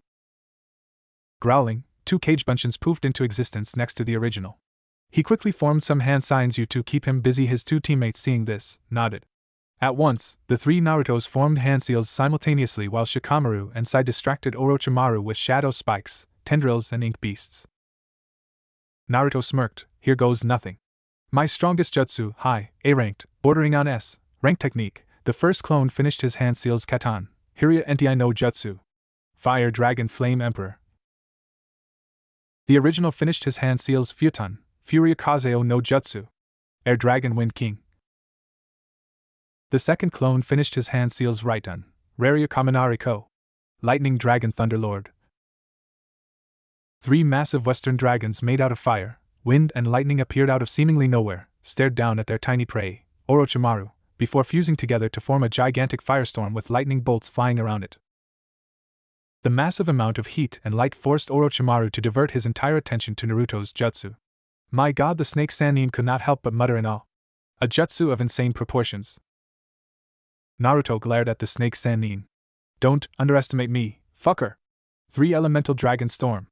Sai and Shikamaru, who had already witnessed the destruction this jutsu was capable of, cleverly retreated, leaving Orochimaru alone to face it. Said Sannin shook himself off his awe and hurriedly performed the hand seals needed for Kuchios. Kuchios no Jutsu. Summoning technique. A second later, fire, wind, and lightning enveloped the clearing, tearing apart, incinerating everything within its area of effect. "Let's go, hurry!" Naruto shouted over to his teammates, wishing to use his jutsu at least as a distraction in order to escape. And with that, Team 10 escaped the horror known as Orochimaru. It took an hour for Naruto's S-ranked ninjutsu to disperse due to depletion of the chakra the blonde used. When the chaos settled, what was left was a dead snake, half the size of Manda. Team 10 was the second team to arrive in the tower. First being the Sand team. Shikamaru and even Sai was still a bit shaken up from battling and escaping one of the legendary Sannin, Orochimaru. Shikamaru was the first one to speak since the incident. "Oh, was that Orochimaru we just fought off?" he asked, hands still trembling. Do not mistake that as a weakness. Most genins would have pissed their pants in the presence of Orochimaru's malevolent aura. "Don't worry about it," Naruto replied. "I am going to report this to the Hokage. Stay here." And the blonde walked off. Of course, Naruto had no intention of reporting anything to his father. "This is fun, this is really fun. I have never felt such an adrenaline rush before. Fighting for your life against an undoubtedly superior opponent. The Chunin exam really is interesting." Time skip to first match of the preliminaries cause I forgot the third speech. The Chunin hopefuls all stood across each other, staring at each other, trying to find weaknesses. Tension was high in the room. A preliminary round was decided as many teams passed. Too many. 3 Konoha teams made it through, a single Suna team and 1 Odo team, making a total of 15 examinees. Naruto scanned the genins, noting their skills and weaknesses. The puppeteer from Suna, his weakness would probably be either taijutsu or heavy ninjutsu. The Otonin with the contraption on his arm would most likely favor taijutsu, so on and so forth. And surprisingly, Danzo was here, standing near his father, and was staring at him. The old warhawk smirked. Naruto already knew what he was supposed to do here, as his sensei had instructed him to complete crush the competition. Not like that was not what he was planning in the first place. "Now let the preliminaries begin," the yondaime shouted as silence descended. Names were to be picked randomly and 2 enemies would fight each other. The victor will be granted the right to proceed to the finals, although Minato had volunteered Naruto to fight twice because of the imbalance in numbers. 2 people held their breaths as their names were shown on the black screen. Namikaze Jin vs. Hyuga Hinata. Gasps were heard from the Konoha teams as everyone knew the shy Hyuga liked the Namikaze. What would happen now that they were forced to fight for the chance for promotion? Jin said nothing and jumped down to the arena, though he was inwardly laughing. Hinata loved him. This would be the most easiest matchup ever. She would never bear to attack her beloved crush, right? This would be a walk in the park. However, the Hyuga was having an internal turmoil herself. If she fought and lost, it might cause Jin to lose interest in her, and it would also bring shame to the clan. If she fought and won, it will cause Jin to hate her, but on the other hand bringing glory to the clan. Hinata sighed. As much as she hated the bratty Jinchuriki, she would have to throw this match. She jumped down as well, facing the love of her life. Jin-kun. "Oh, let's have a great match." The Namikaze nodded. The judge, a sickly man named Gekka Hate, shouted Hajime. Hinata walked towards Jean to shake his hand, and Jean did as well. Or did he? He grabbed her outstretched hand and landed a quick blow to her gut. This showed a new side to the hero of Konoha. Still gripping Hinata's hand, Jean continued attacking her. Punches and kicks flew towards her. As much as she wanted to just jukende, she endured. Finally, Jean lost his grip and Hinata fell back, unconscious. Everyone was looking at Jean in disgust, even Kushina, who came to see her son, note the singular, to compete, albeit only slightly. The only one who was not affected was Minato, who was clapping, and Gaara, just because he wasn't capable of emotion. Naruto was gripping the railing, his fist clenching onto the metal, leaving an imprint of his hand on it. He did not know why he was angered, considering he already threw all affection from the Hyuga away. Maybe it was because of the blatant dirty act his brother just performed. Gekahate looked shocked. A sign of goodwill from the girl was taken advantage of from a boy she liked. This was disgusting. It sickened him to know this kind of people existed, but nonetheless, he was an impartial judge and announced the boy winner. Sho Sha. Namikaze Jean. The other teams watched in silent contempt and distaste. No words can be used to describe what kind of rotten being Jean was. The Namikaze walked back to his team, smirking and arrogant. Kakashi looked at him with both disappointment and anger. This was not what he spent the last 6 months teaching him. The next two fighters were quickly randomly picked. Chuji Akimichi vs. Sai. Naruto looked on in interest. His root teammate was fighting the fat Akimichi? Intriguing. Chuji looked nervous at having to fight one of the people who arrived in the tower in 30 minutes. Although a bribe from his sensei turned him around. He was even extremely enthusiastic. Sai looked at his opponent with apathy, knowing the chubby boy had no chance against himself. But he had been taught to never underestimate his opponent, and never show mercy. This pig would have to suffer a bit. Hajime. The starting signal was given and the Akimichi quickly used his clan's famous jutsu. Buban Baika no Jutsu. Partial multi-size, he shouted, and his hands enlarged, causing it to stretch and promising pain when hit with it. Chuji went ahead and tried to punch Sai, in which the root nin responded with a mass of ink snakes. The snakes wrapped themselves all the way around Chuji's outstretched arm, biting and constricting it at the same time. Yelping in pain, the Akimichi quickly dispelled his technique, allowing his hand to return to normal. Cradling his arm, Chuji yelled at Sai. "You bastard, that wasn't fair!" Sai raised an eyebrow but did not reply. He wouldn't bother himself with such an inferior opponent. The Akimichi glared at Sai before shouting Baika no Jutsu.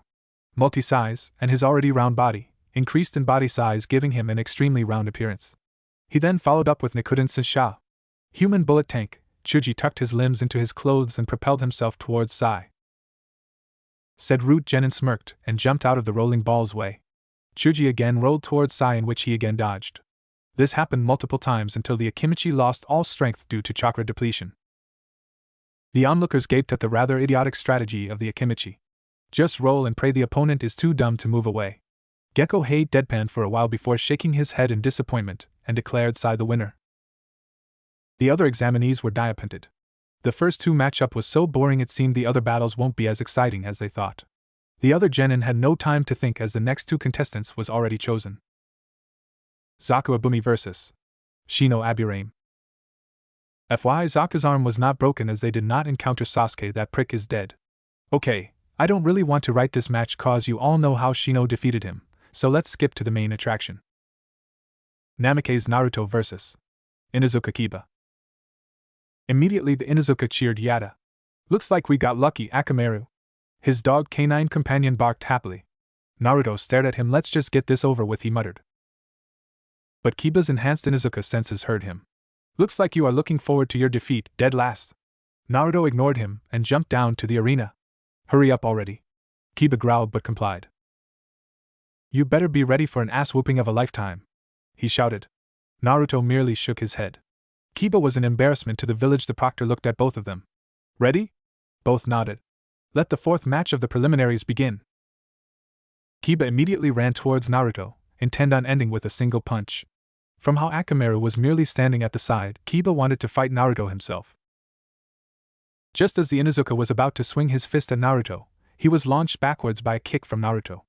Kiba smashed against the wall, coughing out blood. That took everyone by surprise except his team. Especially the other Konoha genins. They all knew Naruto was the dead last. How did he manage that? The Inuzuka got up, surprisingly, and wiped the blood off his chin. That was a lucky shot, Naruto, and you know it. I didn't think I would have to use this against the dead last, Kiba thought, narrowing his eyes. He knelt down on one knee and formed a hand seal. Gijyu Ninpu, Shikyaku no Jutsu, Beast Mimicry, for legs technique, chakra surged through his body, rearranging his body structure, becoming more animal-like. Let's get wild. Kiba shouted as he charged towards Naruto, more wary this time. Said Blonde looked at the Inuzuka boringly. That's fine. I need to let off some steam as well. Naruto leaned forward and with quick burst of chakra from his foot, he launched forward, and clotheslined the oncoming Kiba. But he did not end it with that. Just before Kiba hit the ground, Naruto grabbed his neck with his left hand and gave a total of 13 quick punches to Kiba's chest and stomach area with what looked like only a single punch to others. Before Naruto roundhouse kicked Kiba's face, the Inuzuka flying backwards again. Asuma gaped. He was sure that Kiba's taijutsu was second to none in their generation, yet the Sarutobi looked at Danzo, wondering what the hell was that old man teaching his students. Naruto stared at Kiba's unmoving body. Pathetic, he muttered and headed towards the stairs. Wait a minute, Dobe, who said you could go? The weak voice came from Kiba, who was slowly getting up. His head was bleeding, and from the looks of it he was just about ready to collapse. I am not done with you yet. Naruto respected his determination, but what he was doing was just mere persistence. Kiba reached into his weapons pouch and pulled out a soldier pill. He popped it in his mouth and immediately felt his strength returning. The Inuzuka cracked his knuckles. Now I am ready, I am going to end this right now. And again, Kiba ran forward, but this time he jumped and spun in mid-air. Take this. Jujin Taijutsu, Tsuga. A whirling tornado of claws and fangs was formed, heading towards Naruto. Naruto noticed Akamaru still standing to the side and a devilish plan formed in his head. A second later, Kiba's Tsuga slammed into Naruto, and the blonde flew away, a trail of blood following. The Inuzuka stopped spinning and landed on his feet. How was Tiwa? Wait. What the? Akamaru. What was thought to be Naruto was actually his canine companion Akamaru, now bleeding through its mouth with several rough gashes on its body. This shocked everyone. Shikamaru immediately knew what happened. Naruto, you evil bastard. Kiba ran towards his dog and cradled the broken and battered body of Akamaru. Akamaru. Help. Somebody. Hate ran towards Kiba. If you call for help, that is considered an immediate forfeit. I don't care. Just send a medic now. The Inuzuka shouted, tears dripping down his chin. The proctor nodded and signaled for a medic name. Because Inuzuka Kiba requested for medical assistance, it is considered an immediate for. He was interrupted by laughter. Jaya, ha ha ha. How's that for tasting your own medicine? Naruto laughed, standing at where Akamaru originally stood. Kiba saw Naruto and ran towards him. What did you do, bastard? He shouted. The blonde's smile was lost as he backhanded Kiba. What do you mean what I did? You were the one who attacked your own dog. I merely helped you with a kawarini. Realization descended upon everyone. Using an opponent's attack to your own advantage. They did not know whether to call that despicable or genius. With that said, Naruto returned to his teammates, leaving Kiba with a dying dog and a bruised ego. The next matchup was quickly randomly picked as Akamaru was carried away and Kiba followed. Nara Shikamaru vs Sabaka no Temari. The Nara looked his opponent and was about to complain about how troublesome it was when he noticed his sensei was in the room as well. Not forgetting that, he jumped down to the arena without a word. Temari had a more flashy descent as she shunshed down. This guy was that Namake's teammate. It was better not to underestimate him, and without delay, she revealed he battle fan. Shikamaru had already deduced she was a wind user, seeing that large metallic object on her back and the fact she was from Sunagakure, a village renowned for their skilled futon specialists. Hajime brought them out of their stupor, and they both readied for battle. Naruto looked at Temari, noticing her shapely curves, hardly hidden by her tight battle kimono and her. Before he thought anything else, he decided to look away quickly. Damned hormones, Naruto is a guy too, you know? Temari started the battle and waved her battle fan. Kamaitachi no Jutsu. Sickle Weasel, which Shikamaru jumped away, only receiving a single scratch on his arm. He quickly analyzed the situation, and instantly, multiple plans and scenarios were formed. The Sunanin's technique was powerful and versatile, but the only drawback was its speed. It took too long for Temari to swing that gigantic folding fan, and in that moment Shikamaru attacked. Kageba. Shadow Blade. The black blade flew towards Temari but was blocked by her fan. Shikamaru smirked Kajinui, shadow stitching, several tendrils branched from the shadow blade and wrapped itself around Temari's battle fan. What the? She exclaimed, and had no choice but to abandon her weapon before the tendrils crawled onto her. Shikamaru smirked. Now that I have your weapon, what are you going to do? Temari glared at him before smirking. I still have backups. And reached behind her, pulling out 2 normal-sized paper fans. The Nara looked annoyed. I should have known, or did I? Temari widened her eyes as she suddenly became immobile. Seems like you have never heard of the Nara clan before. My clan specialize in immobilization. Temari looked down and noticed her shadow was connected to his. Temari glared at him. Shikamaru smirked and put his hands together. Temari, forced to follow his movements, did as well. With a snap, he broke her 2 fans. I don't want to do this, but Kaigekubi Shirbari no Jutsu, Shadow Neck Bind, a hand formed from Temari's shadow snaked up her body and wrapped its fingers around her neck. Give up or I will snap your neck. Temari was reluctant to, but once she felt the fingers tightening around her neck, she gave up. Hate nodded and Shikamaru released his jutsu. Winner, Nara Shikamaru. The Nara sighed Mendak before noticing Danzo glaring at him. He waved a sign of apology before returning to his teammates. Upon returning to his teammates, Naruto noted him with annoyance. You could have done much better. Shikamaru took a moment to look at the Namikaze before muttering, well, she is a girl. The screen again went through the names of the remaining contestants. A second later it stopped. Sabaka no Gaara vs. Kintsuchi. Gaara looked at Kin with distaste before he shined down. His opponent was a little weak, but if he could get blood, it was good. The Sound Nin jumped down and readied herself, her right hand already in her weapon's pouch. Hajime! Hate shouted, and Kin immediately threw senbons at Gaara, which were easily blocked by his sand shield. The bell attached to the senbon had no chance to ring as Gaara's sand enveloped the needle and was hurled back at her. Kin skillfully caught the senbon by the bell, careful not to let it ring near her. Naruto narrowed his eye. That sand shield was interesting. He did not sense any chakra coming from the Sand Nin, but the sand rose up to defend Gaara. It had its own chakra? It was an auto-defense, most likely. The Jinchuriki looked at Kin before raising his hand. His sand rose and flew towards Kin and enveloped her whole body without mercy. Sabaka Q, Desert Coffin. As he tightened his hand, Kin yelled out in pain. Shit, he's going to, Hei thought, but before he could do anything, Gaara formed a fist. Sabaka Soso. Desert Funeral. The sand surrounding Kin imploded and crushed her. Blood dripped out from the floating sand. Minato immediately stood up. Shit! He turned to face Bakihei, Sand Jounin. Our village is not responsible for any deaths caused by other villages. This Sound Nin's death is on your village's hands, not ours. Baki glanced at the Sound Jounin, who shook his head. The Sand Jounin turned back to the Hokage. I understand. Our village will take complete responsibility for my student's mistake. Minato nodded good. He ushered someone to clean up the mess and signaled for the preliminary rounds to continue. Again, the screen flashed through the remaining contestants' names and it stopped. Namikaze Naruto vs. Dosa Kinuta. Looks like it's my turn again. Naruto muttered before jumping down to the arena. Dosa did the same without saying anything. The Namikaze was already pretty excited from Gaara's match. The sight of that much raw blood, Naruto shuddered. Hate looked at both of them. I will repeat the rules again.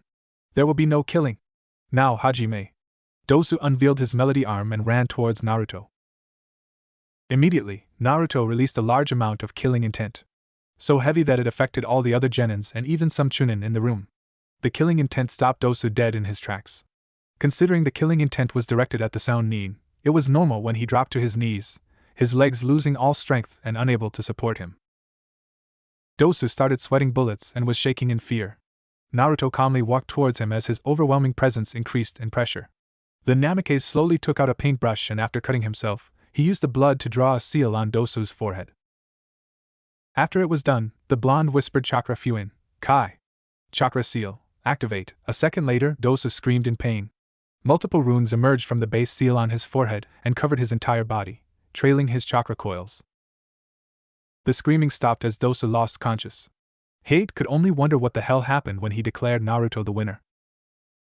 Everyone was looking at Naruto, wondering what he just did. What he did was simple. Naruto merely sealed off Dosu's chakra, forcibly making him a civilian without any ability to summon or feel any chakra for his whole life. A day off was given to Team 10 as a reward because all 3 managed to advance to the 3rd round of the Chunin exams. Naruto did not go home that night. He was actually afraid of what his father would do to him when he got home. Naruto could still remember the cold dark glare his father gave him after they were dismissed. Him being paired with Jin for the final exam was both the best and worst thing that could happen. Naruto could humiliate the genius in front of Konoha, but if he won, the memory of Minato landing blow after blow on Naruto's immobile body came to mind. But boy was he in for a surprise when Danzo approached him the next day. "Keep quiet and follow me," was all the old warhawk said before disappearing. Naruto had already had this happen quite too many times and learned how to follow his sensei. They reached the east wall and stopped. A Chunin was standing guard, and when he saw Danzo, the Chunin bowed. Danzo turned to Naruto, who was behind him. "I shall give you a privilege that I have never given anyone. You will be the first non-Root affiliated shinobi to enter the Root ANBU HQ." Before Naruto could reply, Danzo turned to the Chunin and nodded. The Root Nin proceeded to tap a few portions of the massive wall before forming a hand sign. A quiet rumble and a part of the wall sank into the floor, revealing a doorway and a set of stairs that led downwards. Danzo quickly descended down the stairs and Naruto followed him tightly. The doorway closed up immediately. The stairway was dark and damp with only a few torches along the walls giving limited illumination. After walking for what felt like 10 minutes, a bright light was seen at the end. They walked into the light and revealed a large dojo with dozens of shinobi, both young and old, training. "Welcome to Root headquarters, Naruto." The blonde surveyed the scene with slight interest. "I told you, Danzo, I will not join Root, and that is final," said Root Commander chuckled. "But Naruto, I am not asking you to join us." Naruto raised an eyebrow at that. "No, I am asking you to lead us." A deafening silence. The training Root ninjas stopped what they were doing and watched their leader. "What?" Naruto loudly exclaimed. Even the cold, apathetic Namikaze could not help but be shocked. "Bet that threw you guys off." Danzo smiled. "Yes. I, as the current commander of the ANB unit Root, proclaim you, Namikaze Naruto, as the new leader of Root." The blonde stared at Danzo incredulously. "But I can't." Wait, this is a trick, isn't it? I don't know what you are planning, but..." Danzo frowned. "Let's face it, Naruto. I am getting old, you know. I am 81 this year. I have never appointed a successor, nor have I thought about one.